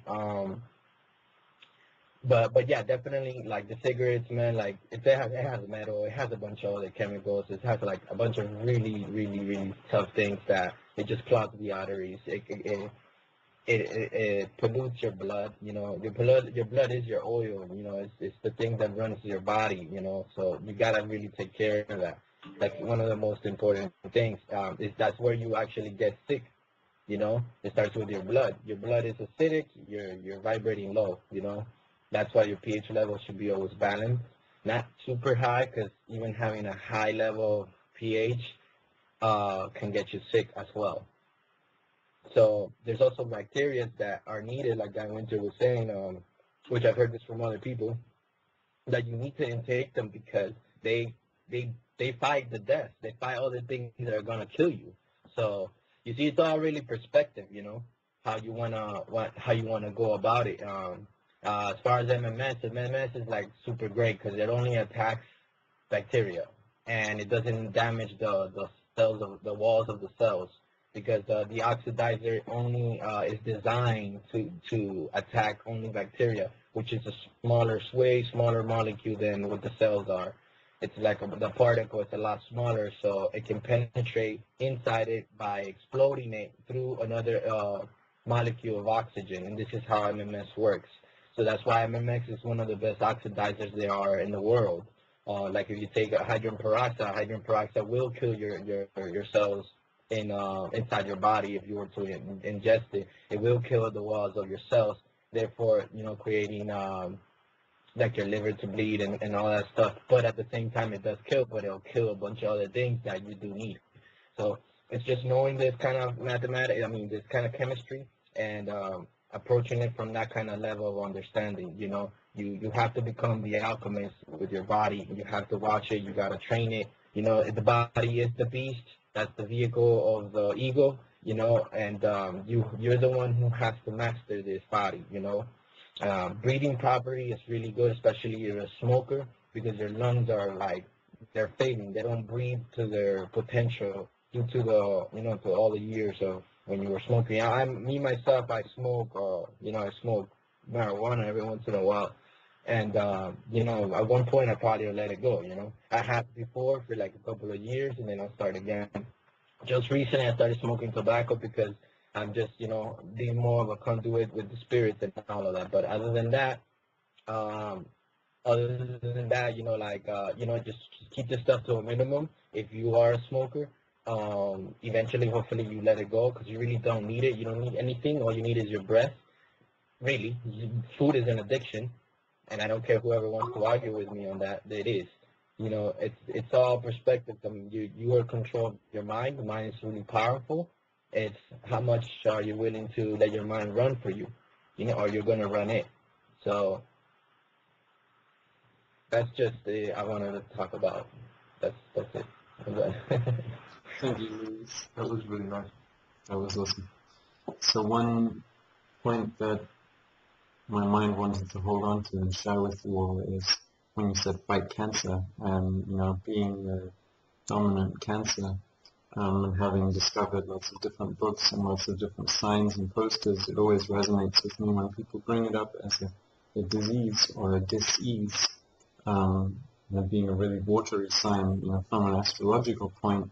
All of these illnesses, and even us, we are representations of these cosmic forces, and so if we have imbalances, we can look at nature and how it moves and cycles effortlessly, this energy, and stays healthy. And the whole world has the four-sided wheel. It is an ancient Buddhist symbol, and I'm not going to say the words which triggers for most people. Let them figure it out. Now we have these 4 L's, and in all of them we have the elements cycling. And if you actually look at Cancer, it's right next to the central sun, or the 13th sign or the element.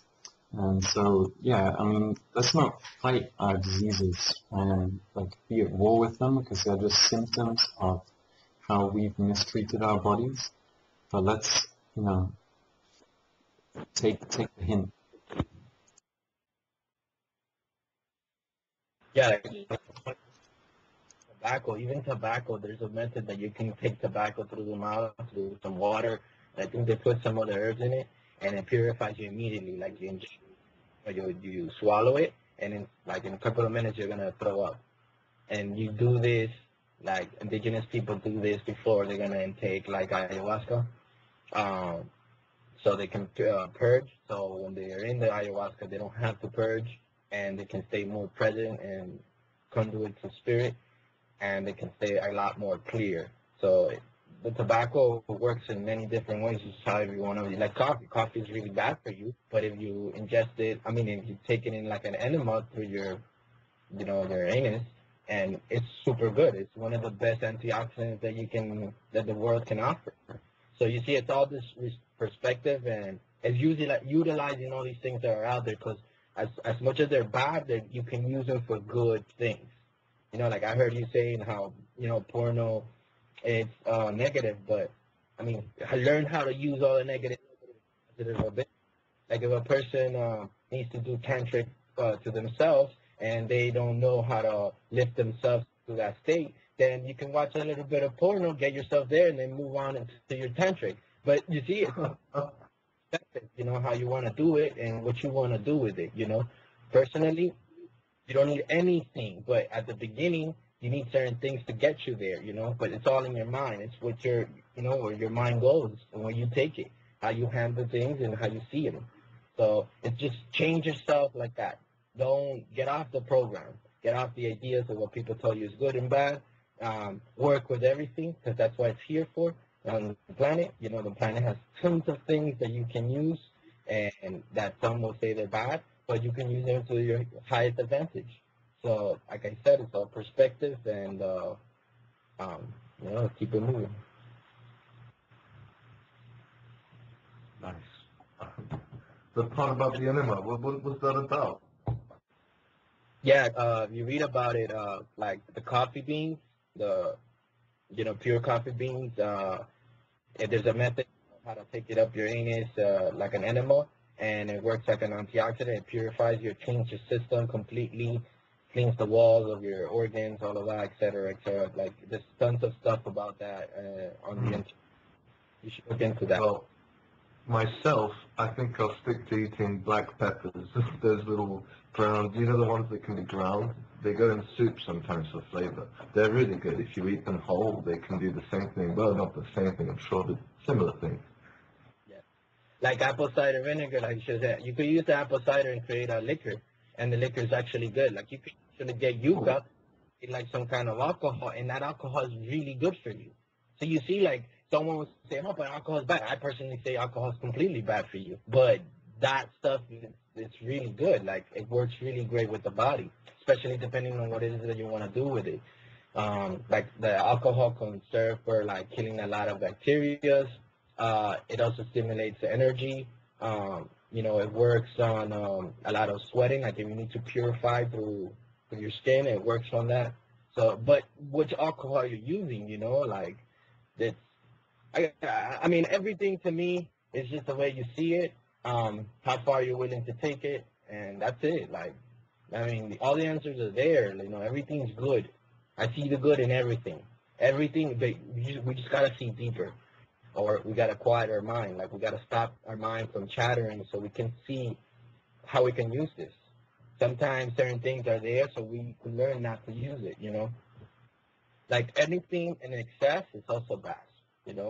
I'm a believer in that. Whatever it is, you might say it's good for you, but if you overdo it, then that's your crutch. You have a dependency. Like I said, you're the universe. You don't need anything. It's all inside of you.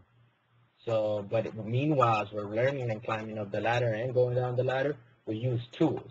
And these things are tools, Let's not get hindered by to depend too much in it, because of your death or your physical death, when you depart from here, you got to let go of all attachments. All of them. Every single one, even your kids. And if you hold on to them, you'll see yourself back here again.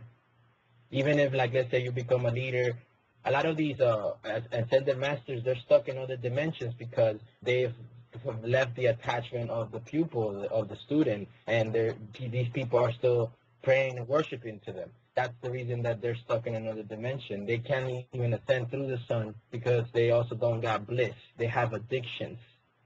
And this is a fact.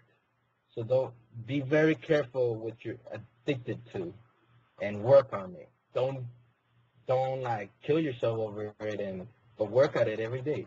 Every day. Let go of the addiction, the desire as much as you can daily. Daily. Everything is a desire, even sex.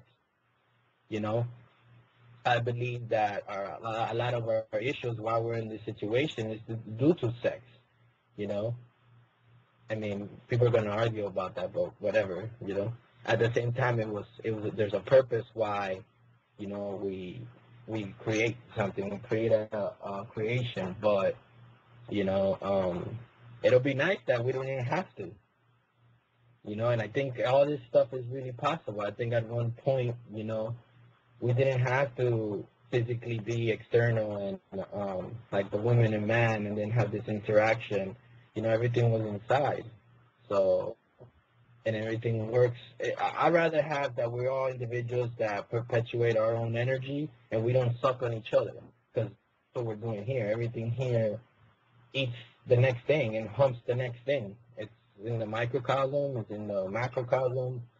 So when that stops, it's when we'll all implode, or we'll have perpetual energy with self. We are our own force, our own sun.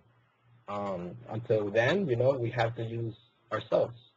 But let's cycle it, like myself, I'm trying to train my body not to eat animals, and the body's listening to it really great.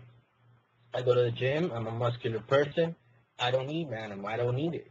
I don't. And I find that the blood actually is not good for me, because whenever I have done it, I end up getting sick, or like my energy levels go down. So I personally don't eat the animal thing. Other indigenous people still eat animals for respect, because the animals are there to give us their life, yada yada. That's their belief, and that I respect that. I respect everybody's point of view, but again, like, this still is a gauntlet, and I still see this like a sport. So, I use it like that. At least I Jedi mind trick myself to see it like that, and it works for me, so. Sounds really healthy. Or should I say whole?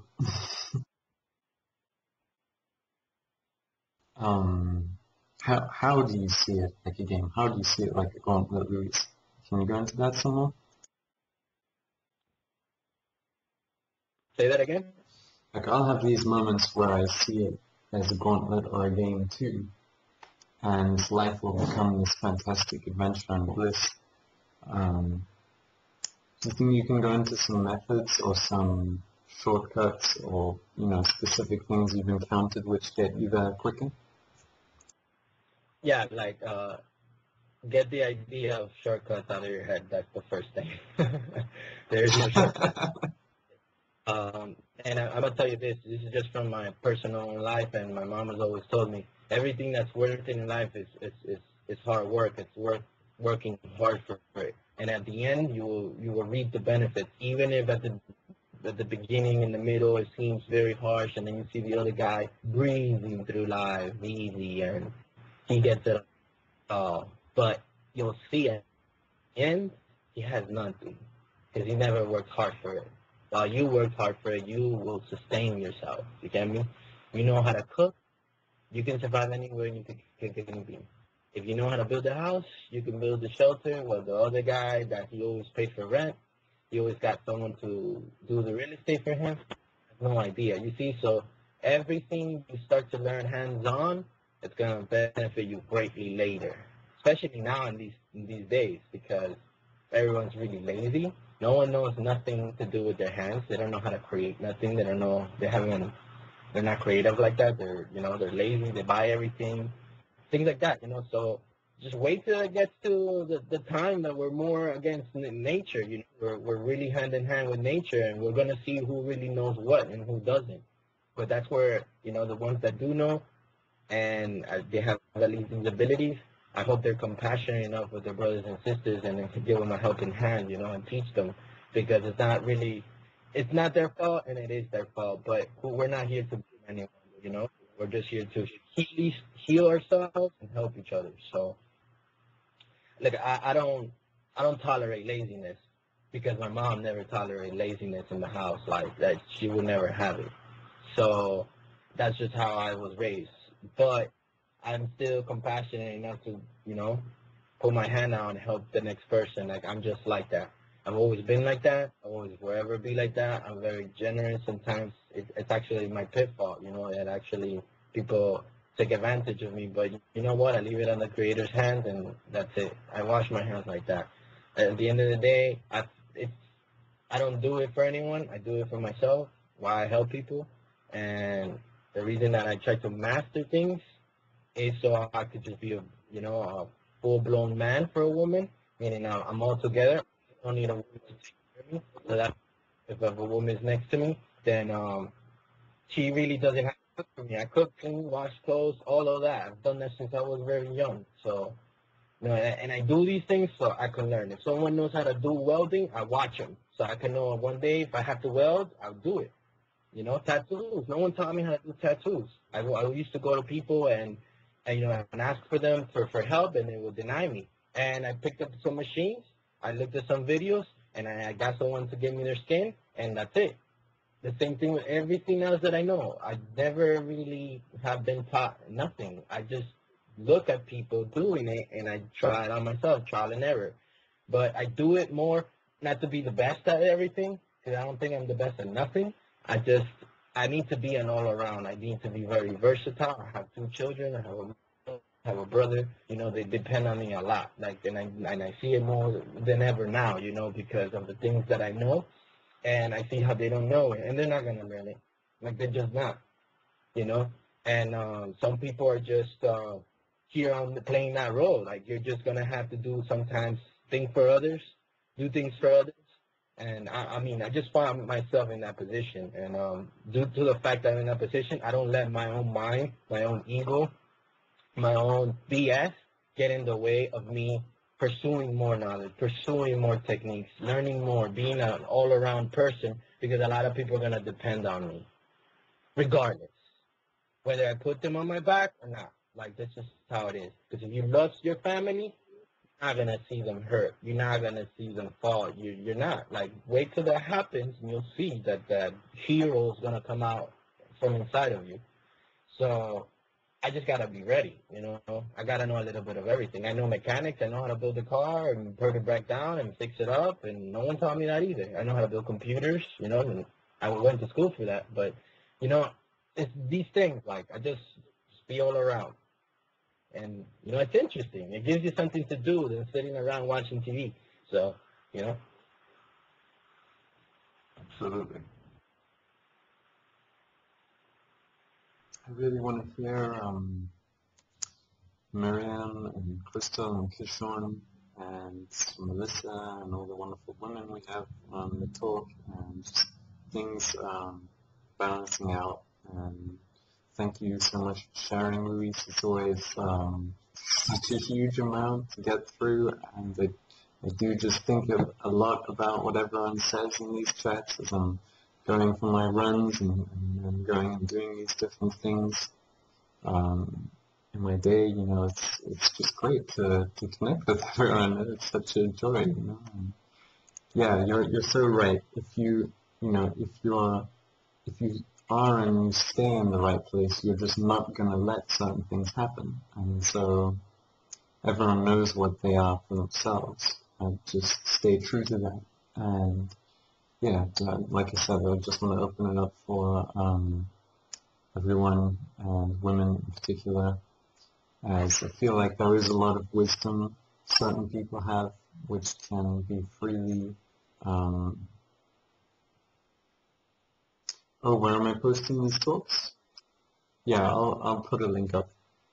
Right. So I feel like there is a lot of wisdom which women have, which complements men's, but is also quite different, and different forms of wisdom, and learning to appreciate everyone in their wholeness, and learning to see past yourself and the filters you have. And yeah, it's really been great, and as always, expansive and happiness increasing. So thank you so much. Yeah, I like to say something about you women, man. Like everything I know, like I've always said, my game comes from a woman. I was raised by only women. I was the only male.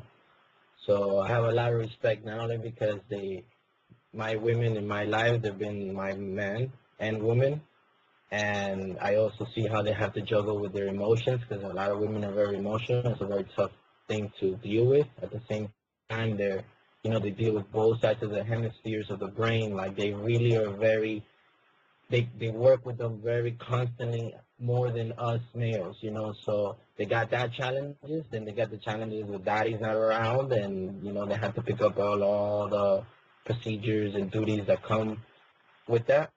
So like, big ups to the women, and you guys are my motivation. And it's time for us males to really step it up, because we're the ones who create the future, man. We are those brain maniacs, but it's time to also let the woman heal us and let the woman be part of this whole story, and for us to be real leaders and real men, because I don't see really many men out there, But I think things are changing, and also the reason that our women are out there promiscuous and lost is because we weren't there as men. We were out there, who knows doing what. But I hope that changes very soon, especially for the young women out there, because they need a lot of guidance. They're not in a very positive place. And I relate to a lot of this because a lot of my friends are like in that kind of world. I came from that kind of world, I don't come with the cookie cutter, silver spoon. That's not the type of city and life I came from. So I usually see the gruesome parts of life, and I've seen in my whole life like that, even in my own family. So, everything I do is it's for them. It's for the people I grew up with, and, all the struggles. And I'm not a person that likes to struggle, though I see myself always struggling, but it makes me stronger. It's made me the man I am today, And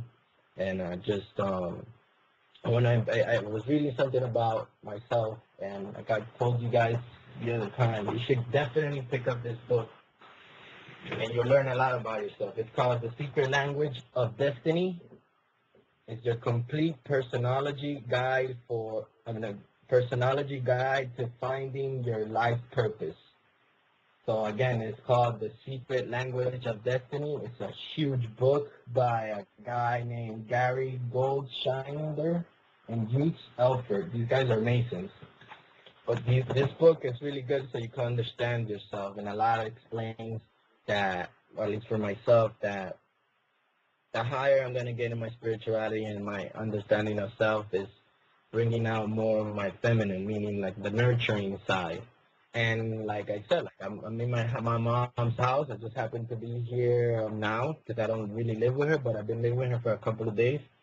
And I'm like, I help her out, I cook and all that, but I really see her that she's just struggling under the weight, and she's getting older, and you know, getting more. The diseases are plaguing her, and when I look at her, I see the planet, you know. So man, I just see the same. It's so synchronicity, like my life, like what I see the planet, I just see my mom going through it, you know. And so all these things like affect you, you know. I don't cry about it. I don't get hurt, but man, it gives me that vigor that is needed to tackle these challenges, you know. And a lot of the women, you know, they need our support, you know, because they're already doing a lot, like a lot. And whoever thinks not, man, then you gotta go look at your mother again, and then you'll see how much is going on here in this planet with the women, you know. And that's all I have to say about that. Thank you for sharing. Kishwan sounded like you wanted to say something. Yes. Am I clear? Somewhat. Hold on. That's better.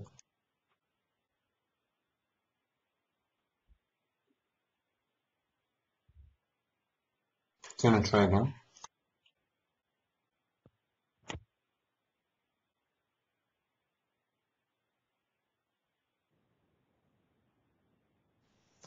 Mm, yeah, I had exactly the same thing during these. Um, sorry, Sam. Can you hear me? Can hear you.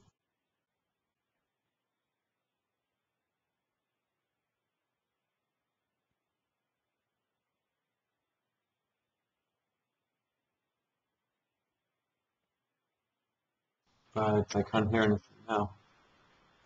Okay, let's see if I can get this working. Now I can. Yeah, go ahead. Okay, I want to acknowledge what Lewis spoke about, and I appreciate you as a man stepping up and taking accountability for the role that men have played in women being single today. At the same time, I'd like to say that us women must take accountability as well for our promiscuous ways and growing up in single family households where our mother was the primary provider, but yet she still had her life. And so as a young girl growing up, seeing what my mother, I could speak for myself, to see my mother in a lifestyle where she wanted to party. She was not married to my father, so she had boyfriends. They would come over to the house.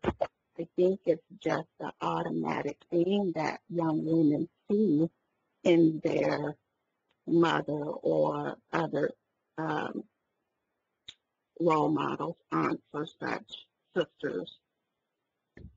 Even society with television and everything that we see, it teaches us to have a mindset of being promiscuous, unfortunately. And some of us kind of realize where we don't experience it, but there's a lot of women in today's society who pride themselves on being individual or single. You know, you have all the songs by the hip hop artists and such, but that, I guess, that persona of what it is like to be a single independent woman is somewhat trendy, and a lot of younger girls that I talk to on a regular basis, they're against the man or the young man And if we don't correct that, then yeah, we'll have a lot of young women who are single with children, and then the cycle will repeat itself. And so I can say now that I'm married and have been married to my best friend, my high school sweetheart, for 9 years. We've been exclusive, of course, for longer than that, but prior to us being in a relationship or in a, paper marriage, we had experiences where he was married to someone else, I was with someone else. I have 2 children by someone who I'm not with now, and, it's just, there are a lot of things that we can learn, and now that we're talking about it and the conversations are on the table, once we get to the younger individuals, that's why I'm so thankful Regina has KK, a part of the resistance site, because the young people need to hear about spirituality. They're so in tune spiritually, and in some cases are so innocent to what they're being introduced to. If we as the resistance can't step in to see that turn around, assist that in turning around, I'm not sure who else will be able to. And that's one thing on my list with the other projects that I'm working on, but definitely working with the young people to share higher knowledge and information so that their gifts and their abilities can come forth, and then they'll know where they were before, where they are now, and where they will be, or what direction they are on. So we have a really nice group of family members here with knowledge and information. We're growing. We're targeting what direction and how we can help one another. We have our individual relationships with one another, and we have our group. And one thing I love is the fact that there is no judgment between us. And I love what Louis shared with me earlier in the week. Just because we are members of the resistance, we can come, we can go, we can do, we cannot do, and no one's pointing the finger to say, oh, similar to, when I was in church, if you weren't sitting in your seat every Sunday, you would get a call from pastors saying, hey, we missed you in church on Sunday. What's going on?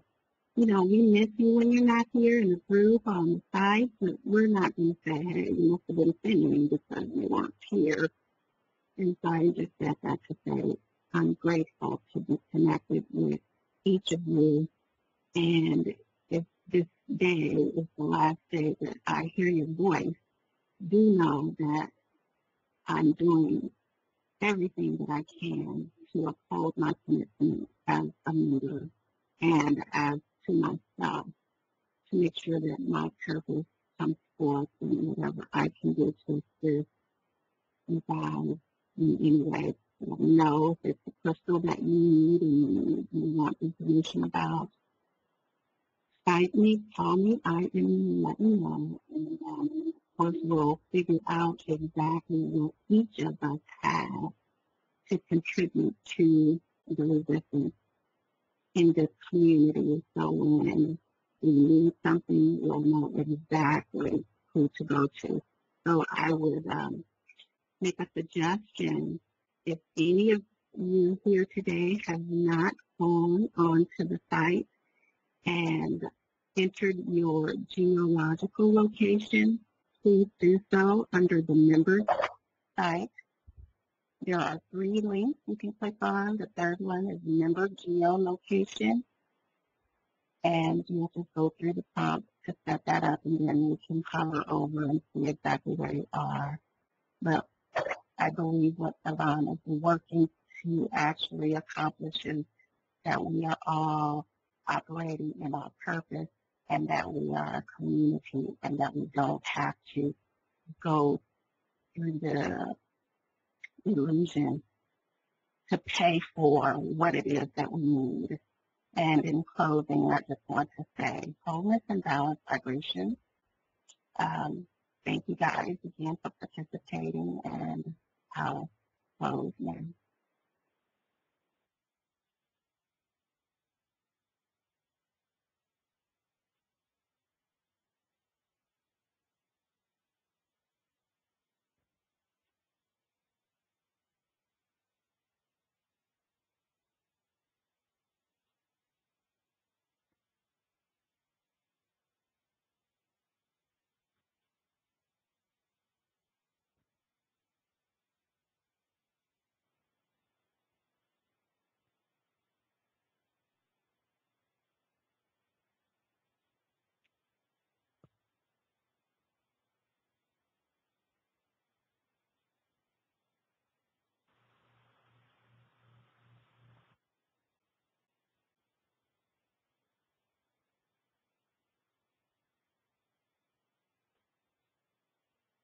Sam, I love that Keyshawn. I might have to change my name. I've actually been looking for a name.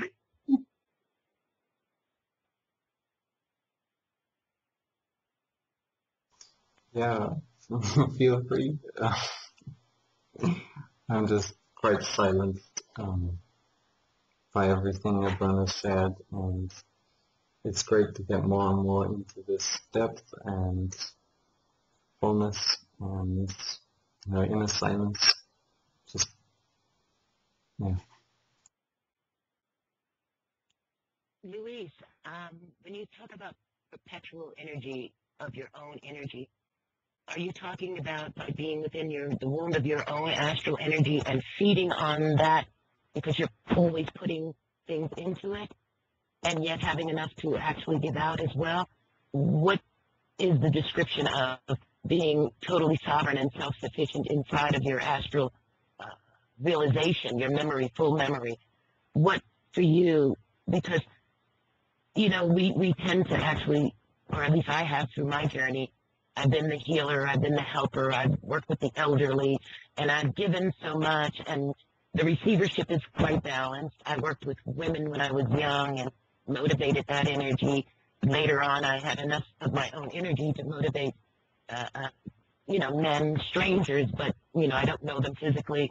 But what I'm saying over the internet, I was able to motivate them to other ideas. But when you say, because right now I'm doing the eternal cleanse, and as I had written in here, the voices of women are there. They're out there in the worldliness, and a lot of them are there making their way known. Some of them are mothers of sons like you, which I believe I myself am, but it still is part of protection that I have for my son, that I don't integrate all of my teaching. I felt like I overflooded him with my spiritual path, so I didn't really want to continue to consume him. I wanted him to be his own man. So him and my daughter are left with their father as well. So, but yet my path always connects with them. I mean, he calls me always, and his ideas are bounced on mine. But when you say, the desire that we have to leave all of those attachments at some point, and I've been on that journey, I know that's partly true, that the addictions, the attachments, anything that can get us caught up into what we call the light spectrum or the band of being stripped of all your memories.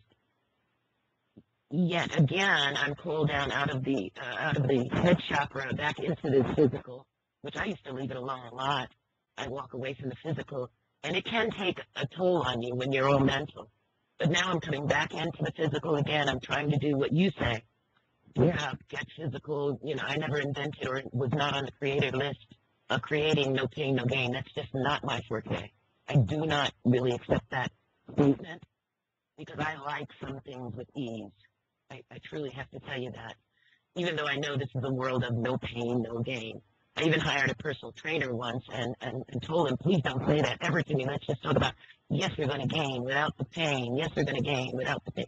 So I was even trying to create a mantra.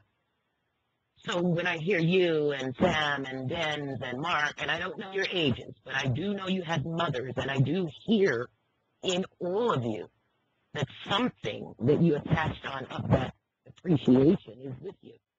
And I'm sure I hear this from my son. If I could just stretch my mind to listen to him when he's talking about me, he probably does do that.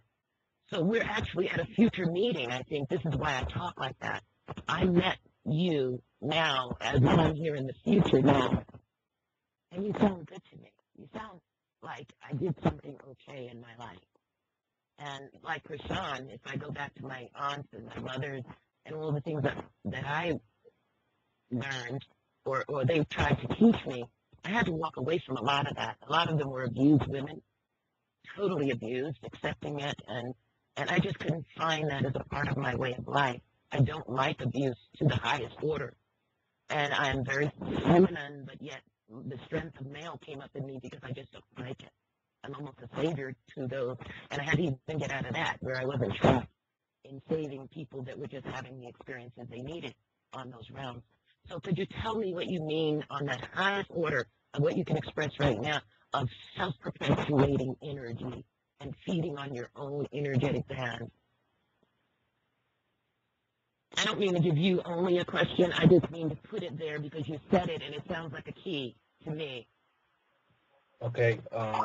Yeah. Let me elaborate a bit about it.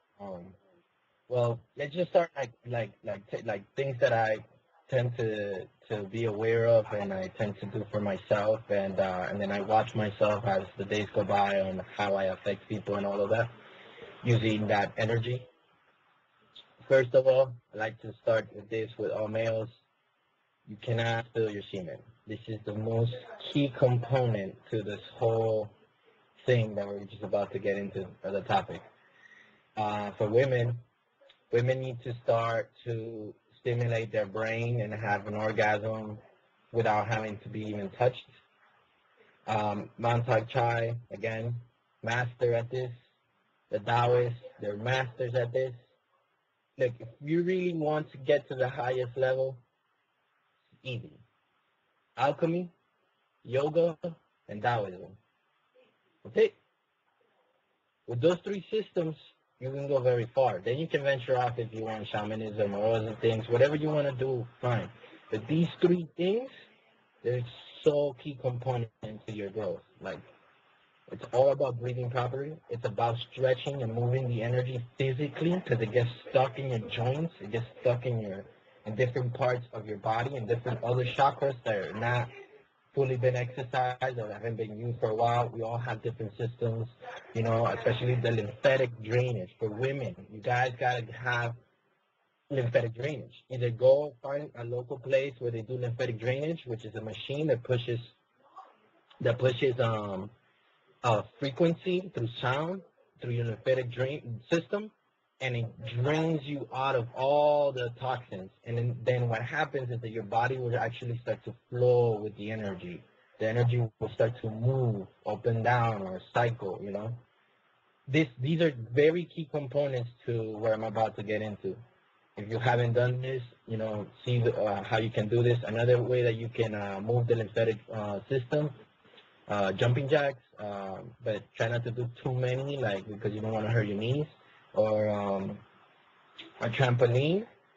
Jump rope is another great thing. Running at least 3 times a week is key, and then massage your feet. Massage your feet, get some nice oils.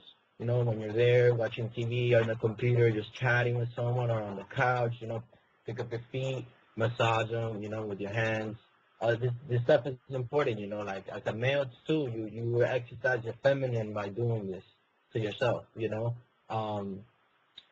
constant baths with Epsom salt or baking soda or Himalayan salt preferably is the best because of the minerals that it has. And, frequent baths, at least 3 a week, try to take, if you take a hot shower, start with hot water and then finish with cold water. This is another important component because I guess it's my theory is that the friction between the hot and the cold, for some reason, it pushes a lot of toxins through your pores. And especially scrubbing your skin, also removes a lot of the etheric energy and it gets it flowing. So all these things are really good to do on a daily basis. Now, for the male, I mean, I can only speak for the male right now because, I am a male, so I don't really know how the whole woman component is. But for males, you need to start, like the Sam was speaking about. There's also a post that I did on the sexual energy. And Mantai Chai, he has the bottom video. He tells you how to breathe properly. 15 minutes of your day. Do this 15 minutes of your day. Preferably, this is best to, as soon as you wake up, for males, breathe and bring up your sexual energy. You will see that throughout your day, you will have more vigor, you have more energy. If you can right after that do yoga, that'd be awesome. And then you can go ahead and go on your workout or go to work, however it is that you do it. Try to wake up a couple of hours earlier so you can get this on your regimen. But this stuff, it's really good. But so what starts to happen is that you go into like a dark place or negative energy, low frequency. You will start to see how you're not phased. You're not phased. Like, you can be around negative people and it just doesn't really affect you much. On the other hand, you start to eradicate their energy. I've even seen people tell me that they are having like headaches, but a few minutes ago they took like sugar. And so what happens is my energy starts to raise them up. Or even when I speak, they start to shake. And it's the frequency that's coming off of my body that it's sometimes too much. Sometimes I also have to watch what I say, because if I'm giving them too much knowledge, it's just like, man, they don't know what's happening. But it's their body starts to calibrate to that tune, to that frequency. And it's just like, the body likes it because the spirit yearns for this, yearns for more experience, especially more light, because that's what you're shooting out, just light, just more light. Remember, you are the light. You're going to bring the light into the darkness. So this is where the magic starts happening, where you're the magician. You start to realize what you are doing, how you're doing it. Sometimes also you start to realize by saying less, you do more. By just your actions speak for themselves. This is another key component to having your own force. Take in everything, but don't take it in with you. Like, someone's telling you this new idea and this high knowledge, listen to it, but don't put it all inside, and then it just eradicates all your beliefs, and like, then you're just like left like, oh, I don't know much, and all of this stuff, because that also lowers your energy. Like, just learn how to have like a file cabinet within you that you can store the stuff, but you don't take it on your everyday life, and you can't go work because you're thinking about what this other person just told you with this high knowledge. You can't, you had a desire, but now you're having conflict because you're just like, oh, I don't know, this is not probably good for me. This whole, oh, this is good, this is bad for me, that topic that goes on in the brain, that has to go. All this stuff lowers your energy. All of this. It doesn't let you, and I go through this all the time. I'm not perfect either. I have to also, sometimes I can't do it. Sometimes it's very intense, especially in these full moons. My energy gets really crazy. Like, I like to not even go out or socialize with people because just my energy is very rampant. At least this last full moon, I'd rather be home, but most of the time I'm pretty good. It's just, I just realized my body's going through a lot of different changes. And so the key is to harness that sexual energy and to feed it to your brain. Not only does it make you more intelligent, it's the food for thought. It actually stimulates your immune system. If your immune system goes skyrocket, by your immune system going skyrocket, your glands start to fire off a lot more. Your glands are the keys. Your glands are shut. People that are overweight, their glands are not working properly. You should take in some kelp or rub some iodine on those parts of your body where you have glands. This will also work for them.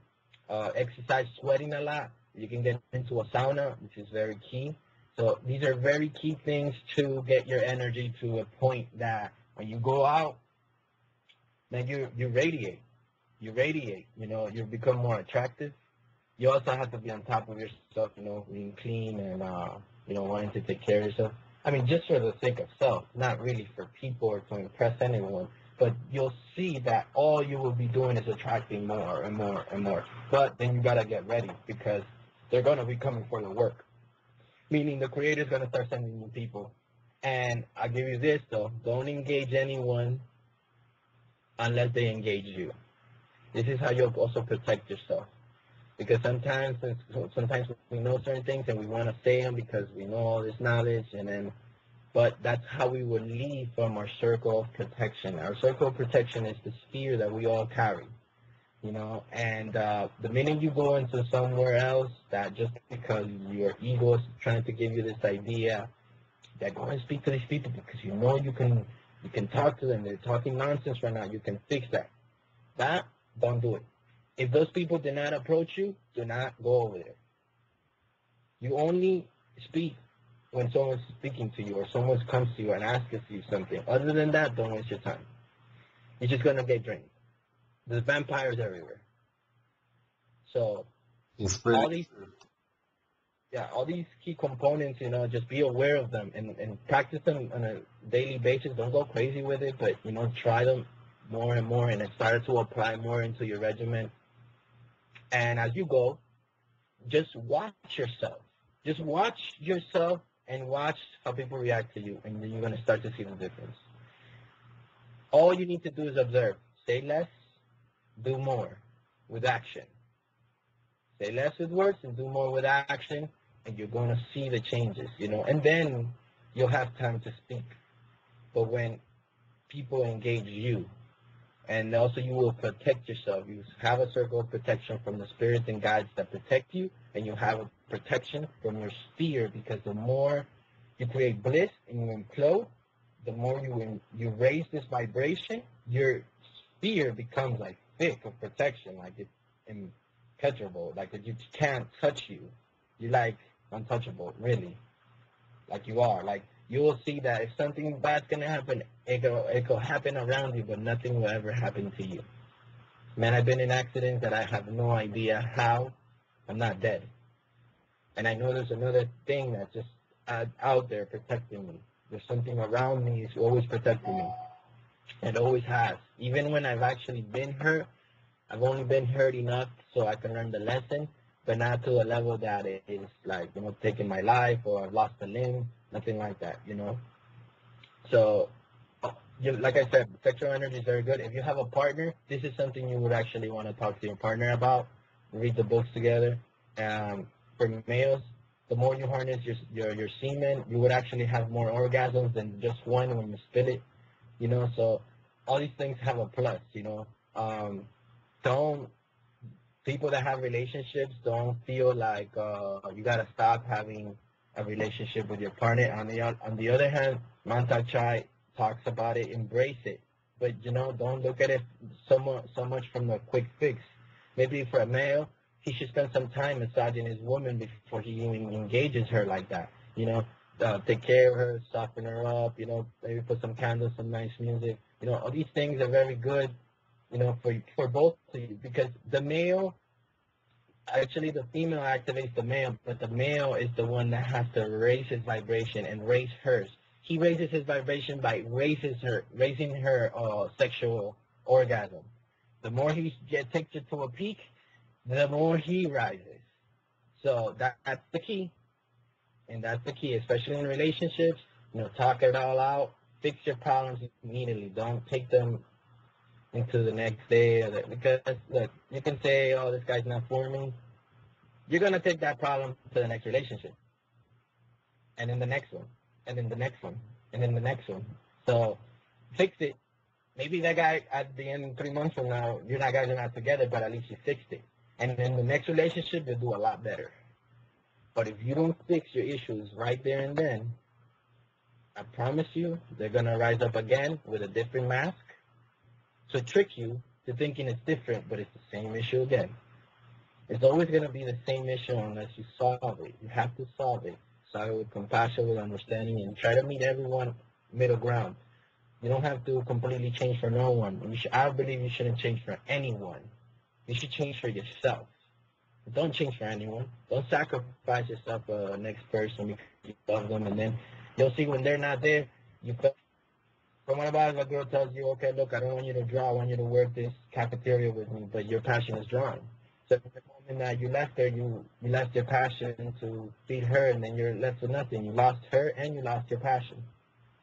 So if someone's gonna be with you, they're gonna be with you and accept you for who you are. But you have to act like that. You have to accept them for who they are. So attract what you are.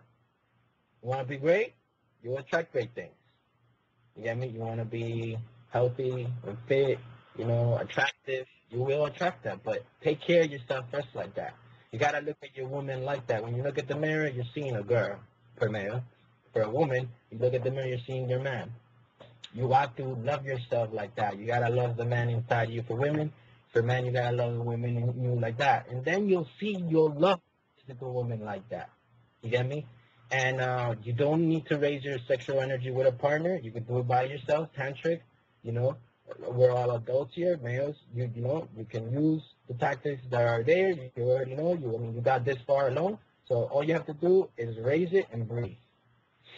And you breathe. Once you feel like you're gonna hit the peak, you breathe it and you cycle it. You bring it back down and you calm yourself and then you go at it again and you bring it back up. You could just spend 10, 15 minutes doing this and go on your day. And you're gonna see, even within a week of doing this, you're gonna see a tremendous difference.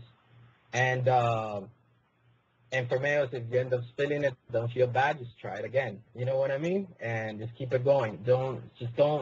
The key is not to stop. The key is to be consistent.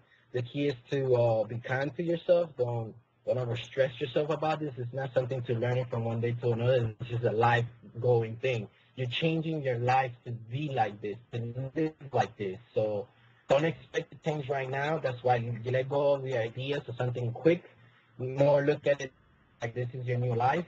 This is the way that you want to live. So start to adjust to it. So when the mayhem happens, you're already adjusted to your new life. You actually will breeze right through the chaos. I love chaos. It makes me work very well, but I need to be on point. I need to be balanced. I need to be all together inside. So the chaos doesn't overwhelm me, So that's what I try to do, And but I go through my battles too. Perfect, I have my pitfalls, and but I dust myself off and I go at it again, and motivate myself. I'm my own cheerleader. I have to be.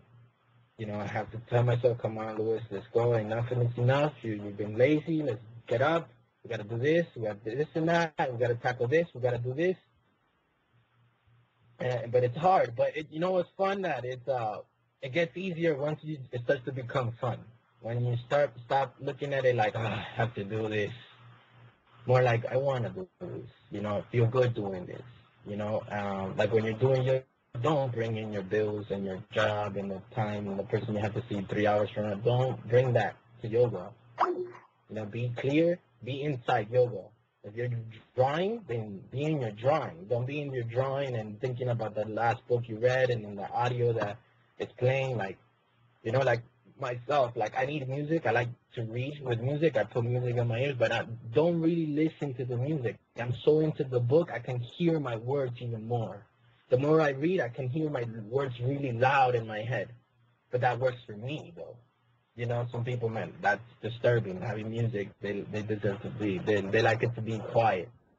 So, you just gotta trial and error with yourself, All these techniques I tell you, they might not work for you. Maybe you'll discover something better for you then. But you're not going to discover it unless you try something that someone's giving you or shown you or you're seeing.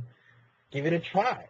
And then you start to become the master where you start to do things on your own way, in your own terms. But also using the reason that the creator gave you to see if it works for you, if it's good, using discernment, not judgment, but discernment.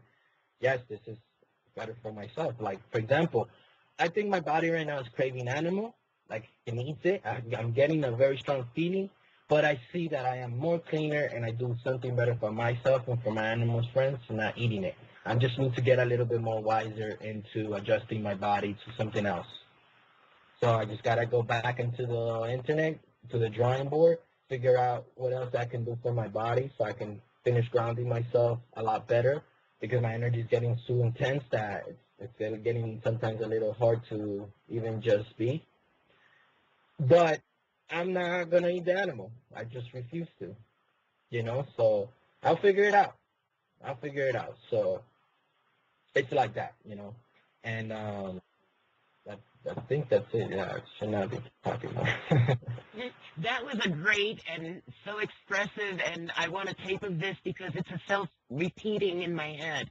I've done many of the things you discussed, but it is so great to have this put down into the now of this future that we're on, because where I can't express it to like people that are really close to me because they're so full of hearing me and and knowing me already, this will be good to have on a tape frequency because when they hear it, they're going to hear everything I used to do and everything I used to do with them. And so I kind of thank you as a self-reflection so much for that answer, so expressed so well. The parts on, Taoism and all of that, I'm not sure about it because I guess when I started my strictly disciplined life of spirituality, we didn't call it that, but the great breath, the dance, the music being at a frequency to break off, shells off of our aura, all of that I remember so much in the way you just expressed it. And it wasn't until even 3 years ago that I even understood truly what Tantra was. But I can say from a level of right now, I had a fabulous marriage. I mean, the Kundalini I call it Kundalinda, but it must have been great because I had 2 wonderful children. So thank you again, because it revives what I know and keeps me connected to just get up, do it again, do it for something, but maybe you don't even know, or maybe I'll get that book you said about destiny. I mean, it's just more to add on. So thank you so much for that answer. Yeah, I've been trying to scan that book, but man, it's so thick. It's like 700 pages. It's huge. And I just thought about it. Even if I'm crazy enough to scan it, like the file will be massive. I don't know if Ben can help me compress that file, but that would be huge.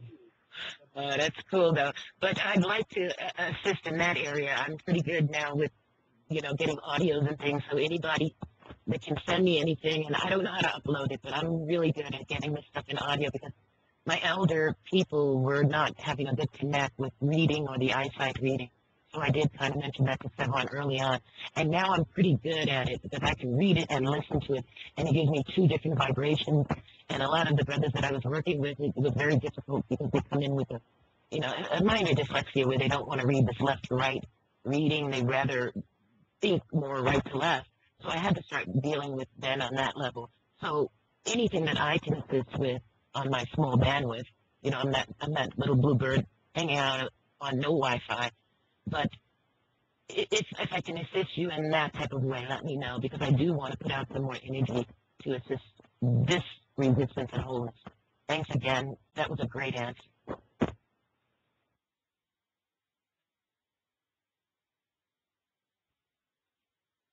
And thank everyone for allowing me to speak freely and being me, That's all I ask for everyone. Just be you, Be you. And I heard someone say earlier, but I like what they said.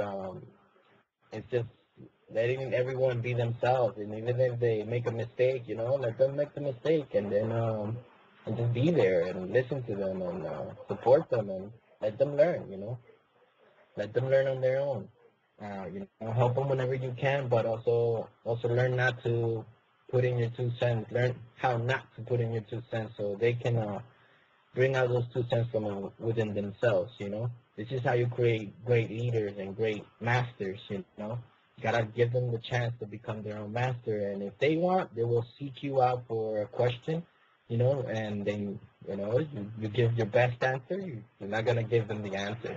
You share your story, and then hopefully through the cycling in the building, we all get to where we want to get to, which is a collective wholeness, and to see a better world. I think that's the main idea here, right? So.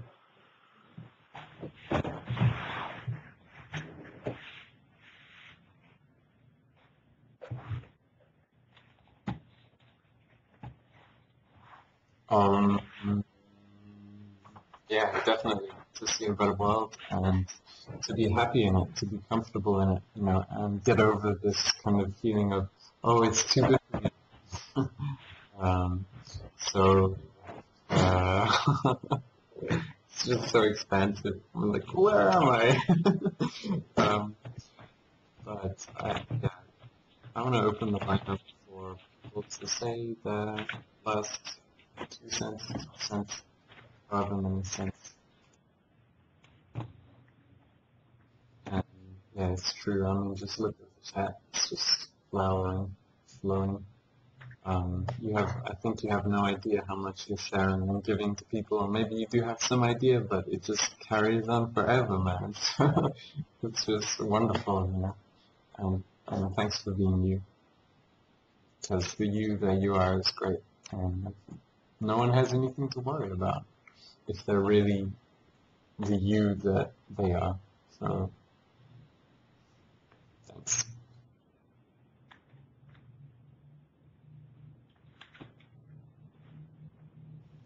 Who wants to say something? I do. I had a question for Lewis. I'll go after you though, Alexander, if you like. Sorry, I did not realise I had my mic. I'm so sorry. Was I playing like in the middle of people? What? I was just playing piano, but my mic was on. How, you guys didn't hear anything? Oh, no, we didn't hear you, sorry. Oh God, no! I thought that would have been story. I'm sorry. Oh, I love your piano playing. It's great. I was playing because this is something I would say. You were just humming. Everybody, when they speak, they have this natural tone to their voice. Not many people realize it, but I'd like to link you all right now to a YouTube video. It's not long. It's former, or I think it's current, I think president of the Serbian country, and he's talking as any president might to their people. And alongside that, a jazz pianist who I'm very fond of has chosen to play the exact temperament of his words and his voice on the piano. And I thought that might be great to share because it's just something quite delectable. So let me go find that for you guys.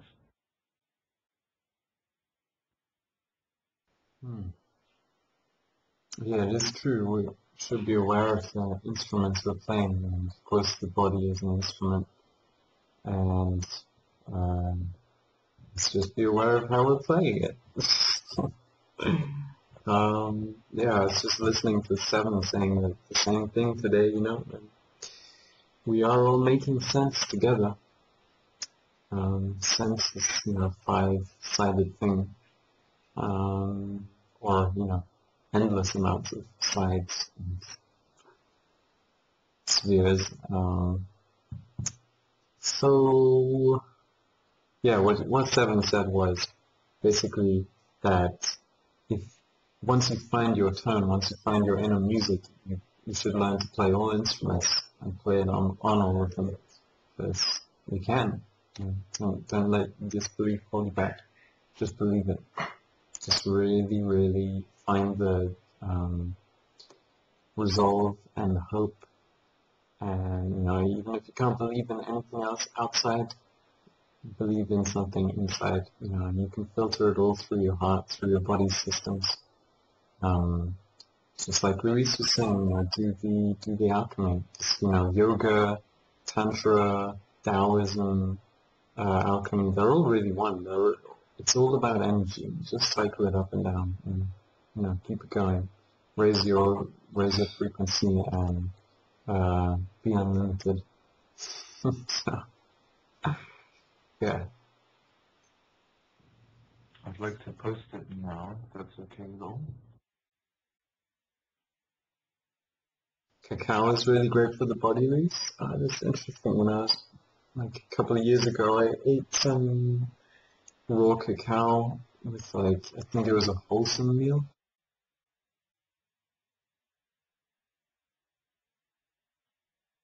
I'm trying to read what Mark wrote. Okay. Yeah, I really feel that too, Mark. You do become very sensitive to channel it, to cycle it, do something like singing or do something like running, I don't even know, it's just, Clarice was Yeah, saying, fine. to cycle it like, I just want to have respect for the ladies, but maybe this is a topic that us men should have alone at one point, but I can definitely talk more deeply on that topic and things that I experienced throughout it, and then I can show more pointers. But but just to briefly say it, we had big girls. I don't know, it just feels awkward.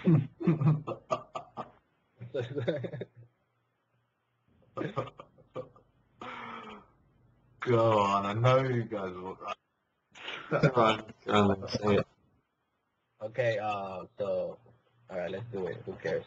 Uh, so yeah, like basically, for example, it can get to a point like once you harness your semen and it starts to become like glossy and like beige, then it'll start to take like a more darker brownish color. And if you were to see blood in your semen, it's because it took me a while to figure this out, but it's because your sexual energy is getting stuck in your scrotum, or it's hitting your um, what is that thing that guys have problems with when they're like older? Their prostate. Yeah. So what happens is the energy is getting stuck there and it's not cycling up. Maybe you're not doing the breathing properly, or you're not doing it consistently enough. Sometimes just working out is not enough. Another thing that works great, if you hang upside down or you get on a handstand for a while, especially when you wake up and you let the blood rush, but you have to breathe properly, with your abdominal, and slowly, like inhaling slowly and exhaling slowly. Being on your head upside down works great for this, to bring your energy higher. Sometimes by holding it for so long, sometimes it's good to actually release it. Um, in the more depth books about this, like the masters that have mastered this process, they say a man should not spill his semen on unfertile ground, and if he does, he should eat it. So however you guys feel about this, I'm just giving you the information. He should eat. Sorry, he should eat. I didn't catch that. Not spill your semen on unfertile ground, meaning you should not dump it in nowhere. You should, if you let it out, get right back in. I don't know how everybody feels about this, but I mean, you guys you asked for me to talk about it, so whatever. Gotta share it. Yeah, well, Yeah, I know. Oh, exactly. But anyways, the whole point is just that this is just how it is. It depends on when you want to, if you want ever to do this. If you don't, then it's fine too. You don't have to do this. It's not the only way. Like, let's go into shamanism. In shamanism, they tell you a man should not be in contact with a woman on a sexual level because the actual medicine kind of gets jealous, but not jealous from how we understand jealousy. It's more from like it's a connection with your mother. So you shouldn't be mingling or thinking sexual thoughts or fornication and none of that while you're with mother, because you're doing a healing process. So before the actual taking of the medicine, and a couple of days after, like 8 days before, and 8 days after, a man should not ejaculate. He should keep his semen up, even if he's not cycling it, because this is gonna give him life. This is his life force. The more that you lose this and you let it out, you're dying. This is what's happening to you. You're just dying. Your aura's not growing. You're just counting your deaths. So our sexual energy is the most potent energy. I think it's second to the heart, because I think the heart runs everything. The heart runs the show. It is the universal center of the whole universe. So I believe that, and I got facts to back that up. But that's another topic. But the sexual energy, you gotta understand that each cell has the potential to create anything, any limb of your body. It can create any cell. It can regenerate a whole entire human. Just the potency inside the cell. They say the power that's contained within a seed is the most potent power. It's divine power. It's the power that yogis speak about, how energy comes out of the hands and all of that. When you can learn how to do that, it's when you're, instead of utilizing the chi or the yang or the yin, it's more like you're imploding and colliding both energies into one. When you learn how to collide them together, that's when you can start to really see the power that you have. I haven't even been able to do this, but I've read a lot about what DJ does, the man that turns on the, like, that he brings out chi through his hand, that there's a Dynamo Jack, yeah. There's a couple of more books that go more in depth of how he learned all of this, and he speaks about it that most people in the Oriental, they work either the yin or the yang, or they work them separately. What he's learned to do is make them collide together. Same thing that Dan Winter speaks about. That he speaks about the cone, the higher cone from the heavens and the lower cone from the underworld. When you make them implode into each other, it's the same concept that he's speaking about. It's all implosion, And with that friction, with that connection, or with that interaction of both energies, is where the new comes out, and the new is you. It's that perpetual energy that does not stop. So we have to do this from a cellular level, and we're doing this by generating ourselves, by not killing them, by eating proper food, more organic, harnessing our soil, maybe even putting magnets in the soil, crystals. There's these dials that even Dr. Blair sells that's supposed to transmute the radiation within the food products. Like if you went and bought some food, you would put it on top of that clay, and it transmutes the negative energy that the radiation carries. So your food can be more nutrition for you. These things work, but again, these are things physically, there's a lot of energy involved to actually obtain them. So we have to start to find better methods, and the better methods is your own breathing and your sexual energy. Utilize your sexual energy to feed your body the nutrition that it needs. And then, as you're eating better and you're doing all these other methods, and you're on your way. The yoga definitely will give you strength, vitality, it will give you life, it will give you life force, it will increase your semen. If an individual is having problem with that, but the Ayurveda medicine that's available on the site will help greatly for this.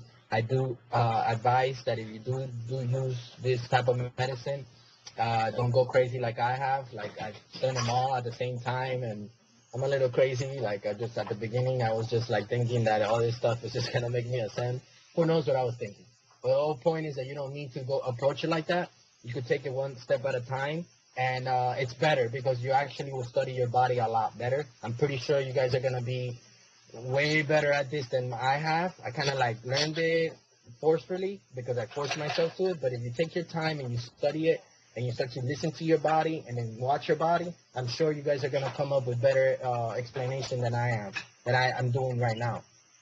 Study yourself with all these things, take your time, spend more time with yourself, and then look at this like a science project. Look at this like, you're painting a canvas. Your canvas is your body. You want to make yourself into this great person, and it's going to benefit you all around. Girls are going to like you. Men are going to be attracted to you, women.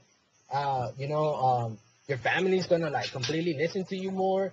People are gonna want you over, and you're not even know why people are inviting you. It's because it's your energy. Your energy is increasing.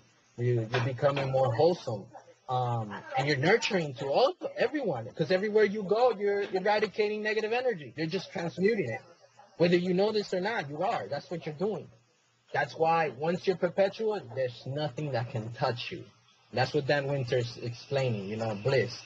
But there's this EKG that he was explaining how you can test your aura and see if your aura is spinning one way or the other way. There's also a book about this. It's called What Way Am I Spinning?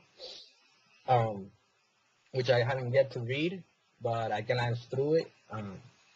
But I'm starting to understand more about this just because of a hands-on experience, and I've been listening to Dan Winter stuff, and I've been going through his site, and then I'm just understanding this a lot more because it's happening to me in real time. Like I'm going through this, like, this is, I wish I could explain it like Seven does, but I will get there at one point. But I'm just. Can I just ask, for somebody who might want to try this, is there a point where you've gone too far? Is there, a just about right amount of days to do this for?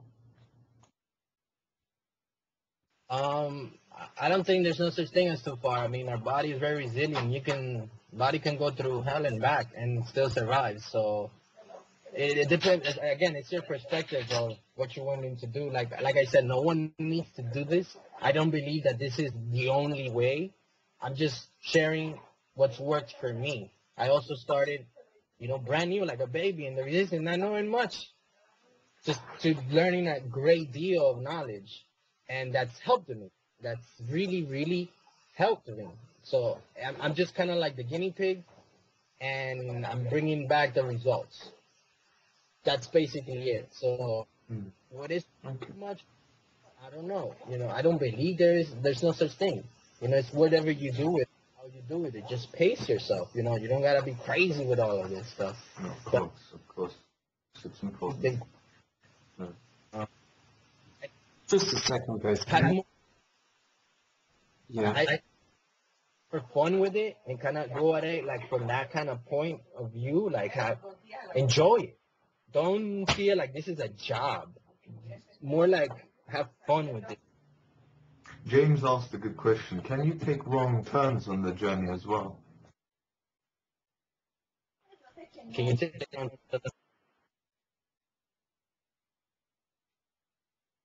Yeah, I'd say, we can take temporarily wrong turns, but they're all there to lead us to perpetualness, or they're all there to lead us to remember.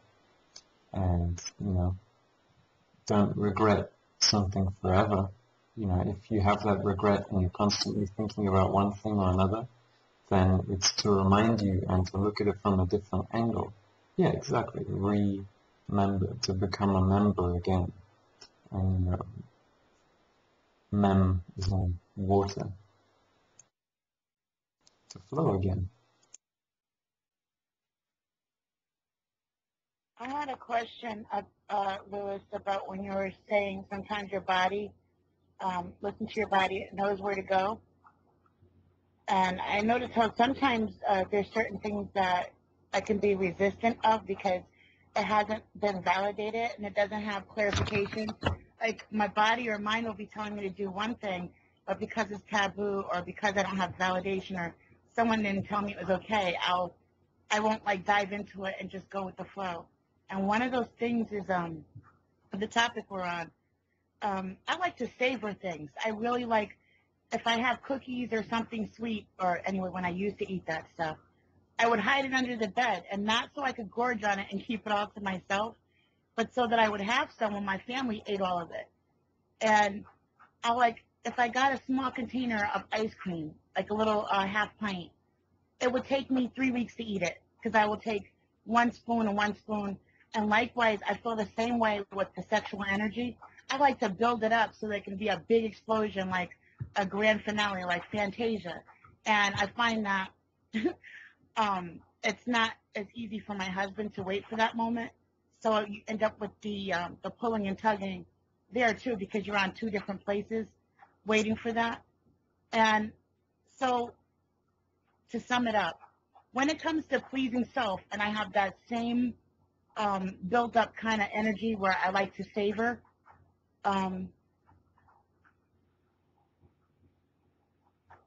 like how do you use the energy once you build it up? And as a woman, I mean, I know the foot massaging and the releasing the sweats and stuff that you were talking about, and the kelp and all the different tools that you gave. But I'm trying to figure out, okay, when you have an orgasm and you've built it up and you've saved your sexual energy, as a female, what do you do with it then? I mean, do you let it all out at once and have this big grand finale, or do you like let it seep out, or do you do it by yourself, or is it good to share it with my husband? Well, depends on. I mean, you can use it for everything. Like you can also approach it for healing. That energy will heal you. Remember that something that's way more important than knowledge is imagination. So if you're in a meditative state as you're breathing and you're going through your orgasm or ecstasy is rising, um, direct it the way that you want. Let's say you have a problem with your skin. Ask your body to heal those sections and then move the energy with your imagination into these parts of your body. Like, for example, I have a lot of problems with my lower back, and I've been directing energy to heal that with my mind, you know? I'm so open up here in my brain, like my crown chakra, my third eye. I can see the colors when I represent them. I can see them with my third eye. So imagination, I'm telling you, I'm an artist. Is everything, everything. Any artist out here in the world, they're gonna be huge pioneers for this transition because it's their imagination is where it's gonna take us to the next level. You know, and we just have to be very adept that we're going to imagine for ourselves, you know. Let's try to know the facts straight and what's happened here on Earth, and so we don't make the same mistake, direct ourselves into another oblivion or another life, just kings and queens and rulership and masters and all of this. The time for that has come already. Like that time is over. You know, it's time for people to be their own masters now. So we got to show that through example and through our imagination. So let's use our imagination to heal ourselves, you know, especially with these energies that we're rising up, you know, channel them, you know, move them around, move them through your body, through your organs, you get me? Breathe into them slowly, you know. This is the key, you know, and notice key, this is the key, you know, this other stuff is great. Like there's stuff that you should massage there's your liver or your kidneys. You can like hit them like that as you're breathing, and you just you hit them and you breathe, and that works on cycling the energy within that section.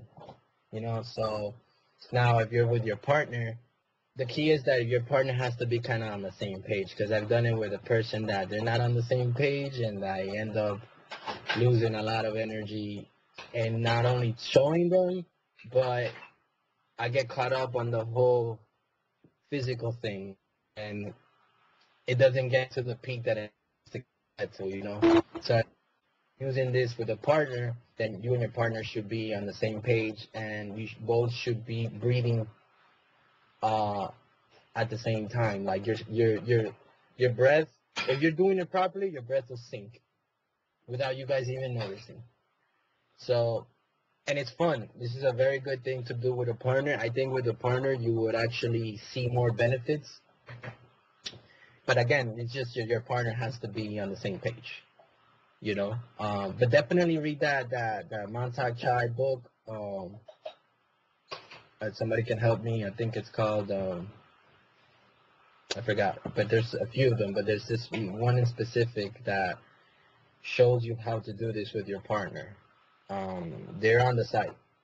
All those books are on the site. There's actually a post that I did. The sexual energy post has all the books there. That one post has all the books there that have to do with sexual energy, you know. And start reading those books, because that's gonna help you a lot in this process, you know.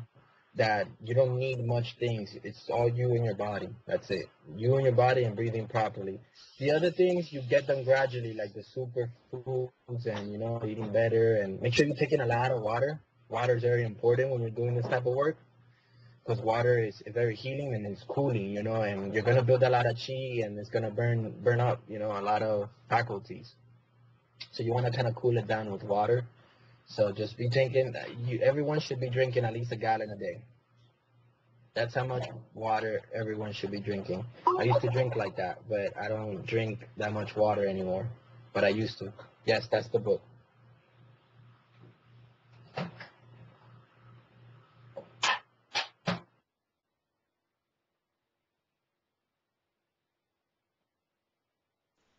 Hmm. I'm also gonna link the book. Okay.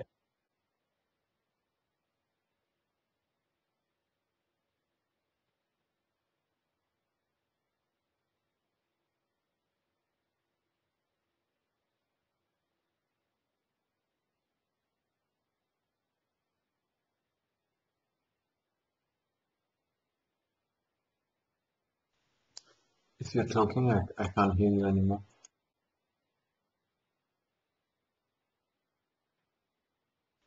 So it seems like some people are leaving. I just wanted to say homeless and thank you for being here. You make these talks what they are. And if you just want to say goodbye or anything before you leave, that would be nice too.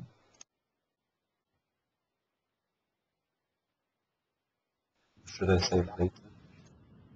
Yeah, I'm still there. I was just trying to get that book through for Lewis, but it seems like Skype's playing a little bit. But I think this was a very, very wonderful day. I know it's spiritual policing, and I think everything we've talked about is about policing the self and then the greater self. One other thing I want to add here is when I first got into someone talking about Tantra, I had not, I mean, I used to say a grown AZZ woman, but I had never really gotten into the depth of it until, I needed to hear it. And once I heard it, there was something I did. I went in and I said, okay, I don't want just anybody's opinion of what Tantra is. I want to go to the depth. And when I did, I went into the internet, I went all over the place, and I found what was necessary for me. I found an original audio story, and it was about a guy named Sahar, Sahar, and it was a story of what they say the founder of Tantra, of a branch of Buddhism, and he created the truth of Tantra.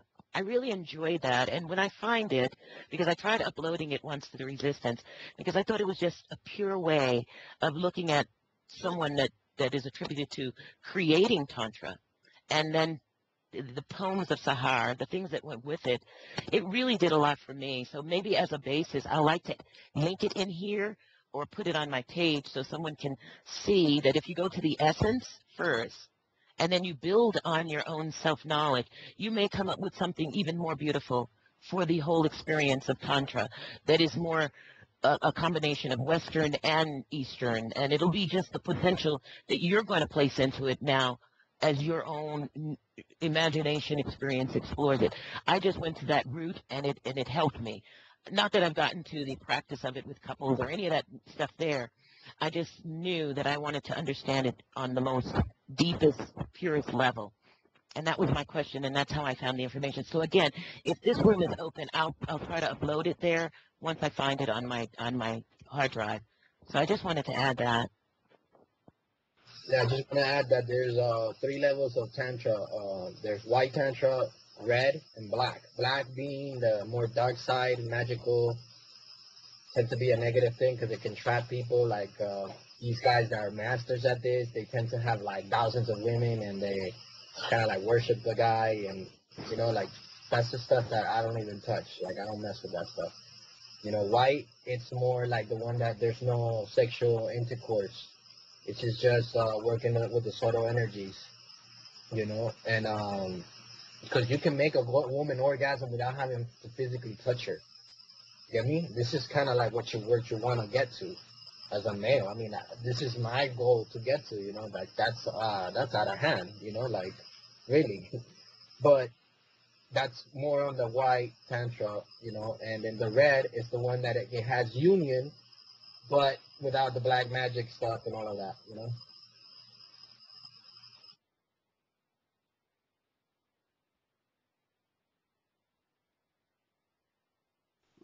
Luis, what do you think that like all types of magic are a type of tantra, as all creation rests on certain principles which you can relate back to that, back to exchange, intake and output?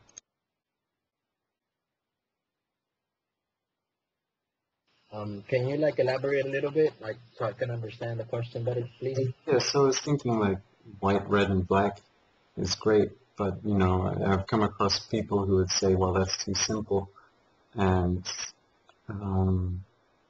there's so many different types of magic, and I'm just trying to like relate it and connect it to all these different things. And for me, it just seems like it's all connected, and you can't really do magic if you're blocked like that.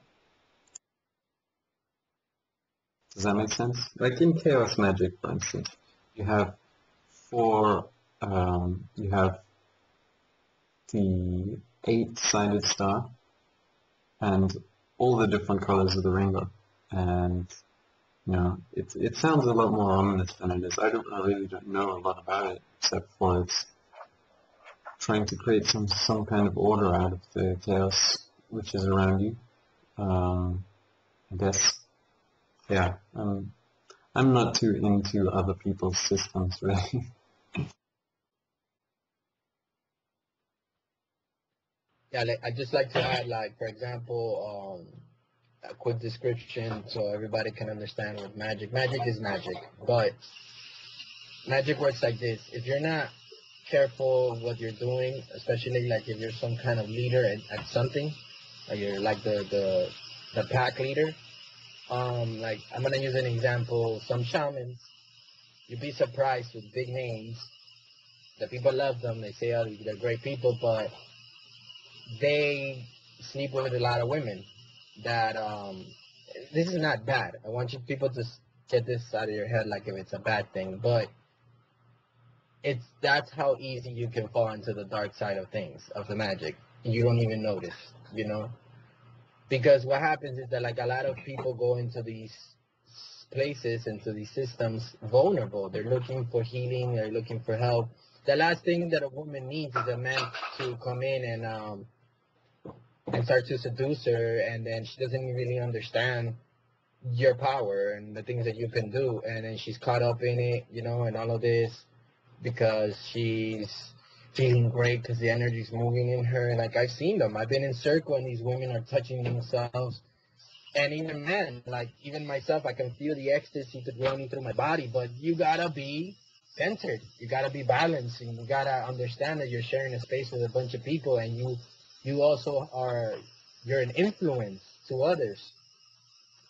So you have to be your own checkpoint, your own police, and you have to draw the line somewhere, So I just out of respect for the energy and respect for others and respect for their path and their vulnerability, and because they're there humble and they wanna come and do the work, and the last thing they need is someone smarter or a lot more wise in the way that things work come and use them at their weakest point, and I've watched people do this.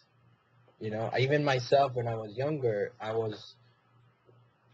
had a lot of women, and I couldn't have power with my mind and to do manipulation. And so you see, like you can fall at any moment in your path, being 20 years from now, 10 years from now, 5 years from now.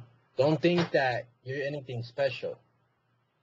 No one here is special in the sense that you're protected, that you're not going to fall into the dark side of things.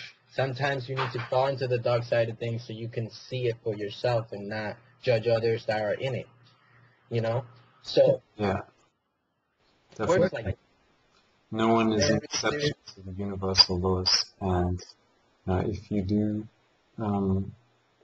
go off on a tangent, I'll just let you continue, Reese. yeah. So and then it's also we just gotta understand that even the Illuminati, they're also going through their own transformation and through their own programming. So we are all accustomed to the burden, to the glory, through the awakening, through the sleep state, through the manipulation, through the rising up above the manipulation. So we all share the pot. This is one big altar, and it's called the world. It's called life. So the same way that when you experience in a ceremony the energy there, you're experiencing it all around in the world. This is the bigger sphere. So be kind to yourself because all is self. That's why let's minimize the judging, and then let's increase the solution by you solving it within you, and then you can bring it to them, to the ones that you so-called they're lost. or that they're in the darkness. Then maybe since maybe you walk the darkness, maybe now that you have the light, maybe you can walk into the darkness again and shed the light there. You know, that there's individuals that are being trained to do this. I'm one of them. I came from the dark worlds. Now, you know, I've healed myself enough to now I can go back in, but with light, to bring light to others, to light in the darkness. So, you know, we also have to be very careful of how we see others in those positions and, you know, pointing the finger, because they also need help. So like Seven said before, if you were ever in Christianity, man, study it really good to understanding it to the point of what it is, so you can then go ahead and speak to your Christian friends, you know, whatever system you're in. You know, I see a bunch of people stuck, but I also see myself stuck. Whatever I see in others, I see in me.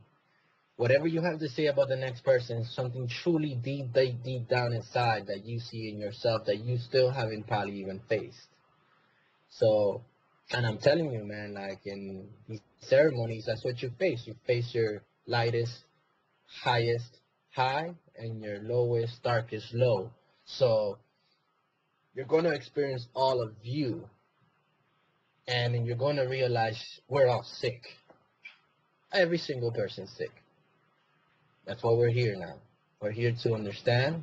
We all suffer from the same things, or there's difference. Sometimes some least than others. But at the end of the day, man, we all cry.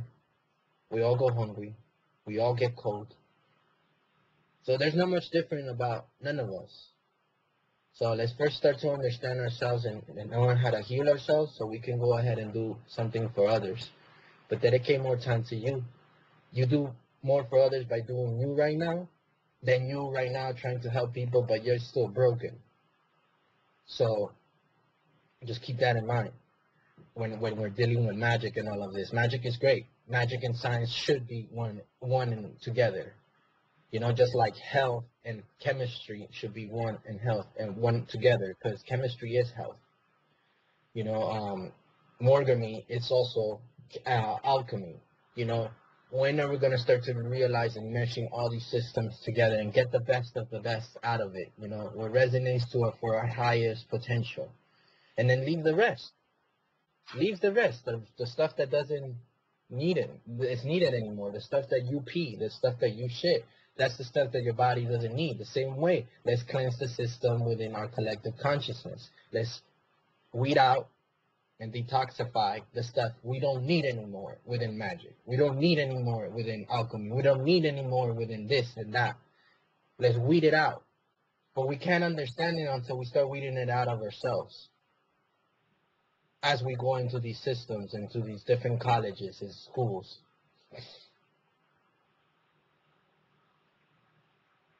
Yeah, definitely.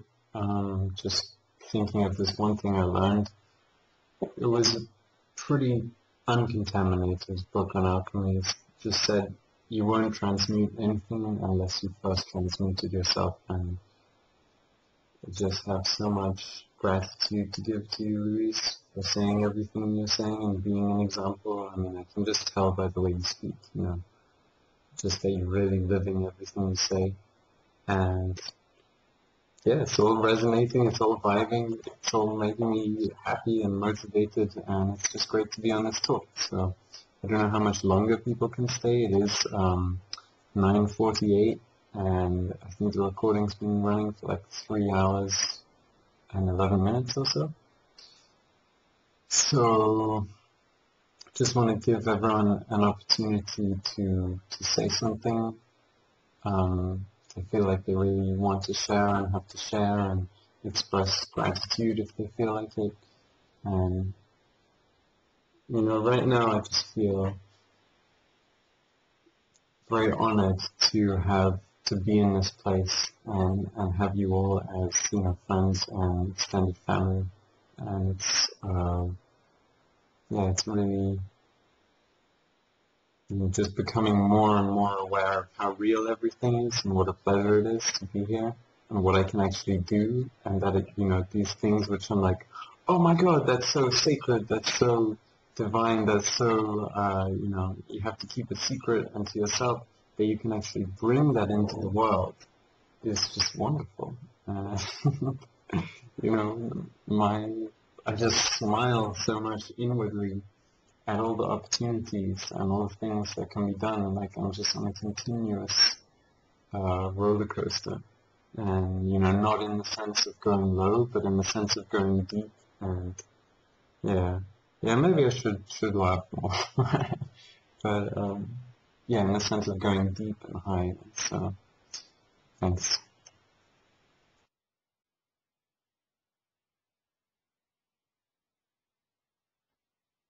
I am the medicine for other people and for myself. He's saying that it goes in Spanish. Todo cura, todo sana, todo tiene medicina adentro. Like everything cures, everything heals, everything has medicine inside. That's the whole translation to it. And then we sing it over and over and over and over. You know, we get wild and crazy and start dancing, and I mean, it's magical, man. Can't wait to be in a ceremony with you guys. Yeah, it sounds really great. Those words were quite touching in an unusual way.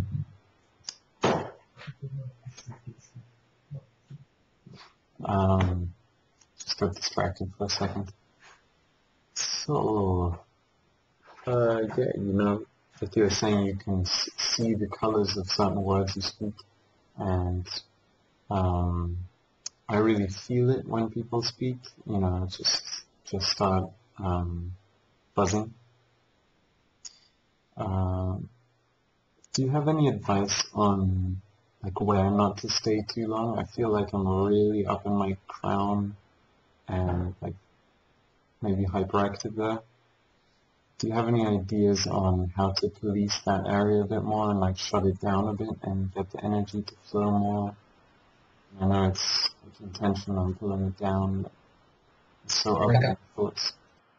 Work out, maybe let go of reading a little bit, because sometimes we get stay stuck on reading and soaking up knowledge and just sitting behind the computer. Maybe you're spending too much time on the computer. Maybe change your routine. Like if you see yourself doing the same thing for too long, that's the issue. Change it immediately, whatever it may be. Do something else drastically, change it up. And then that's how you don't not you watch yourself from not getting stuck. And then so you get your rhythm, you will learn your pattern on your discipline, your regimen, and all of that. But don't get caught up on one thing. Like if you're just sitting around reading and just soaking up knowledge, then that's also going to hinder you along the way. Let it go. You know, maybe go do some more things with the heart. Go do some charity. If you're doing too much charity, you're pushing out too much energy to others. Maybe you should go inside. So you see, like it all depends where you're at. Only you are the judge of that. So just watch yourself at all times. If you see yourself doing the same thing for too long, if you're working out way too much, and then you're not putting effort in other things because you're always just tired after you come out of the gym, then you know, minimize your workout. So you just balance it all out, but just don't stay stagnant. Don't stay in one place. If you're in your mind, like I said, maybe you're doing too much computer, maybe you're reading too much, maybe you're not doing none of that. So then maybe you should meditate more so you could quiet your mind. Draw, play an instrument, you know, these things, exercise different things without having to exercise so much of your mouth, you know, and just for a little bit. It's just so you can get out of that cycle and into another one, and then you can keep moving.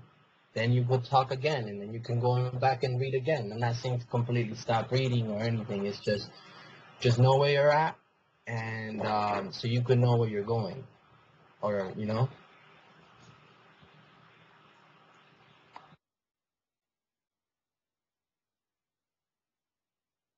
Yeah, it's definitely the know where I'm at, so I can know where I'm going thing, and had to admit a lot of difficult stuff. And the funny thing is, though, once you do that once, you go through it and let the shadows arise and kind of be purified by the light that's shining within, then it's so easy to you know, be in a group and share those things that bothered you before. But there's always, what I've noticed is there's always something which can be more difficult to say in a group, and there's always something which can, make you question and slow you down, and that's a good sign. If you're really honoring people, you really want to find the right words and the left words, as I can tell you will do.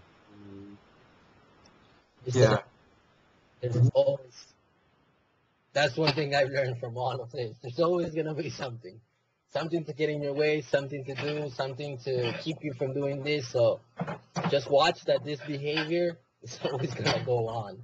So that this is what's going to force you to become a master, because there's stuff that you can't control that's still going on, and they're going to continue to be going on. So get on top of yourself, man. You are your savior. No one else. Start acting like the master by being the master. No one's going to tell you what to do anymore or how to do it. You got to find it and do it. You. That's it. This is the gimmick. Everything is out here trying to distract you from you. So how far you want to go with it, Like I said, it's different. It's perspective and what you're willing to do and how far you're willing to do it. Like, let life get challenging. Watch how people are going to do things they would never thought they would ever do in their life. It's just how it is. It's just how it is.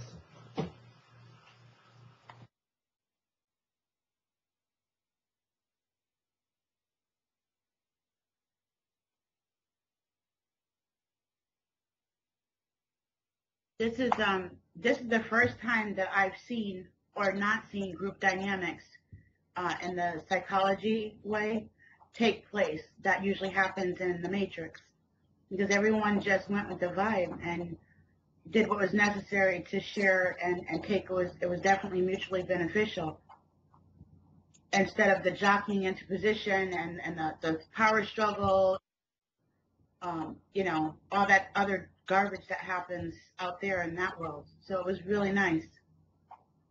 I couldn't pull myself away. I had to keep looking.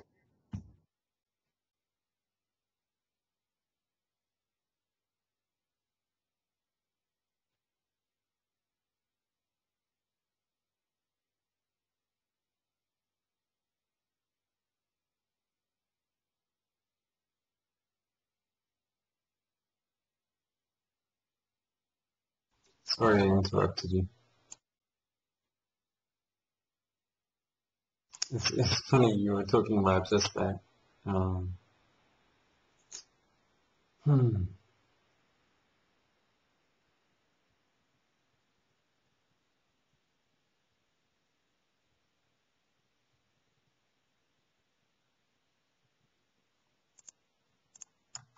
should take things less seriously in some ways.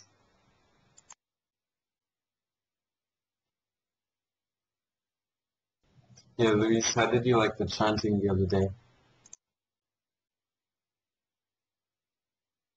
What was that, Sam? How did you like the chanting the other day? It was awesome. Should we do some more chanting? Man, I drive my family crazy, man. Sometimes they look at me, they're like, what's wrong with him? I do weird stuff here, man. If I had a camera, people would laugh at the things I do.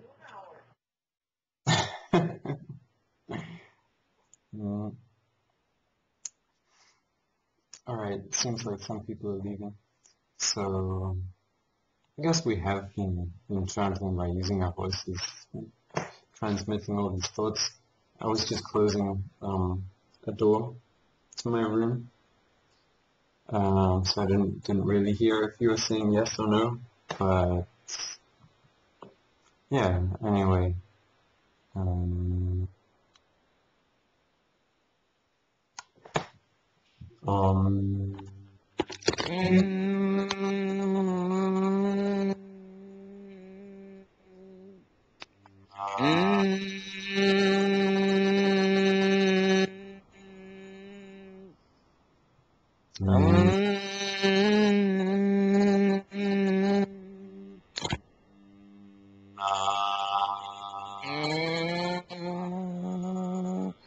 Oh. See you soon.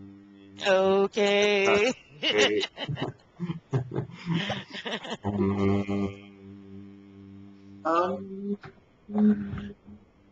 We have a new name. Yeah.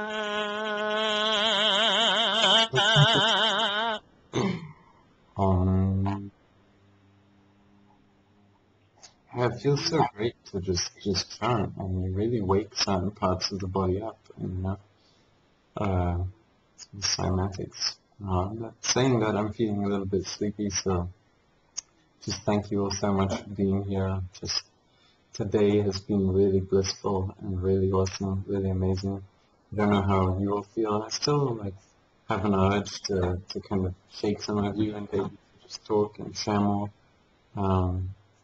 But yeah, it's really wonderful. So Well, Sam, make sure you give us a copy of this, and remember the other one you had for me. I really would appreciate it. It's like you got to listen to this stuff again. It just does something for the ethers to hear it and to be a part of it. okay, sure. Yeah. So that we can all go into our frequency of understanding and understanding on deeper levels. It's just being a part of it. You'll never miss it because it was present. But then when you remind, like with Sam, with Sevon and Daniel Winters, the show, I had to listen to it, but I got to listen to it again because I know Dan from years ago, and now I'm listening to him now, and I had said to Seven, wow, we got to wait until we can get into that area. But now Seven's right there, and I wanted to expand. So even listening to this now, as we participated, but hearing it afterwards, it'd be just so great to see how we've changed or moved or whatever. So I'd appreciate it. And I don't know if Skype's the best place to do it, or are you going to just give it to the Resistance Audio? I don't know. I think it's cool. I'll upload it right away. Some of these files are just much too big to host on typical audio ones. Yeah. I saw the Montauk Chai's book didn't go through easy either. So I don't know how we do that yet. I don't know. Any suggestions? I did just, well, I've been putting them up on YouTube as videos. So I did just want to ask, does anyone else want to be beamed off the ship, or does anyone else want to say something? Just whatever you have to share is gold. So. I'm going to be beamed off the ship. I didn't come out right the last time it happened. I feel left out. Really? Okay. I want some energy to take with me. Where did you put it? I want to feel special. You are special. You are special. Thank you. You are present. You're special. I mean, not to the term of an alter ego, but being present is so special to all of us. That's my password, alter ego. And yeah. Yeah. And Sam, you said you're putting them on YouTube. Could you send me the link? Yeah, I guess I'll make a more permanent link somewhere. Yeah, I don't want them to just get lost in the sauce. Regina, you might want to change your passwords. I actually went through a phase of doing that because I had strange passwords, and they do affect us. Everything Really? does. Yeah, of course. And you are special. Never doubt that, Regina. I mean, come on. No, I didn't doubt that I was special. I know that part. But not special enough to everyone else. I just have to be special to me. Okay, so let's change. Beat me off the ship. Yeah, I'll be here. All right. I'll see you soon. Okay. Hey, it looks like James just left too without saying anything. Oh, shame. All right. So this is for you. Thank you.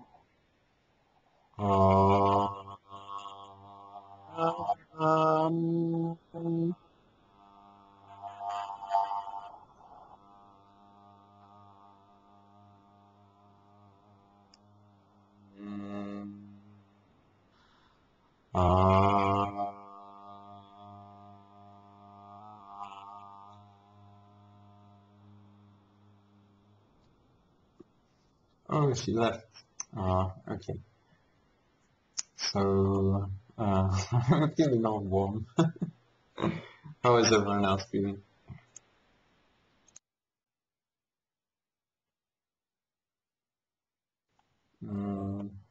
Positive. Hey, Denz, are you still there? I'm impressed. Everyone like stays on these chats for hours, and the level of knowledge is just so high. Oh man.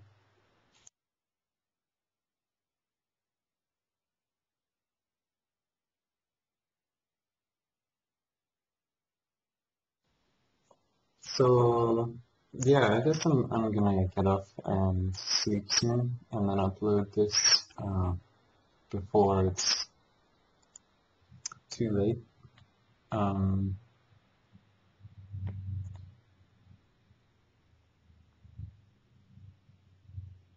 That sounds good, and I see have actually been on the line 4 hours, 3 minutes, and 30 seconds. So yes, it was a very good talking today, and I agree with Crystal that even though the topic was spiritual police, we covered a lot of ground as far as how to keep ourselves first and then be prepared to assist others and to without the judgment.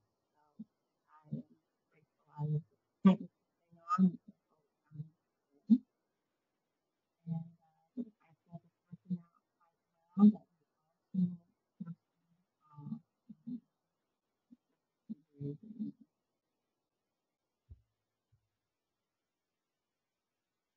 and Keyshawn, I'll be down at the high all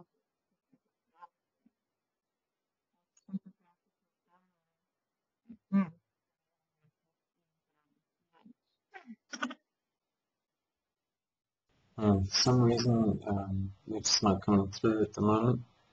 So Denz, Beth, and Carolyn, I wanted to give you a chance to say anything else.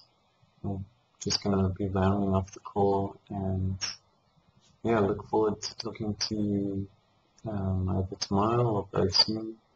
I will upload this, and I'm working on some big stuff, so yeah, Grand Day of Awakening definitely has been and continues to be. There is actually only one day, and we just split it up into lots of different parts, so yeah.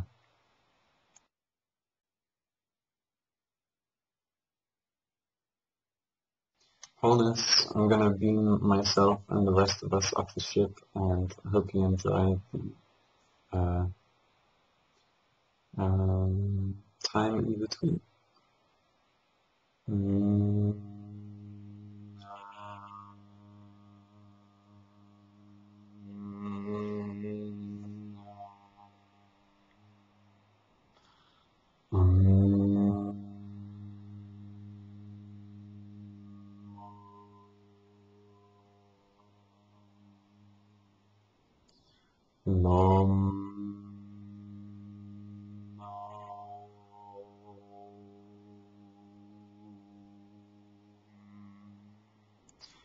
Oh.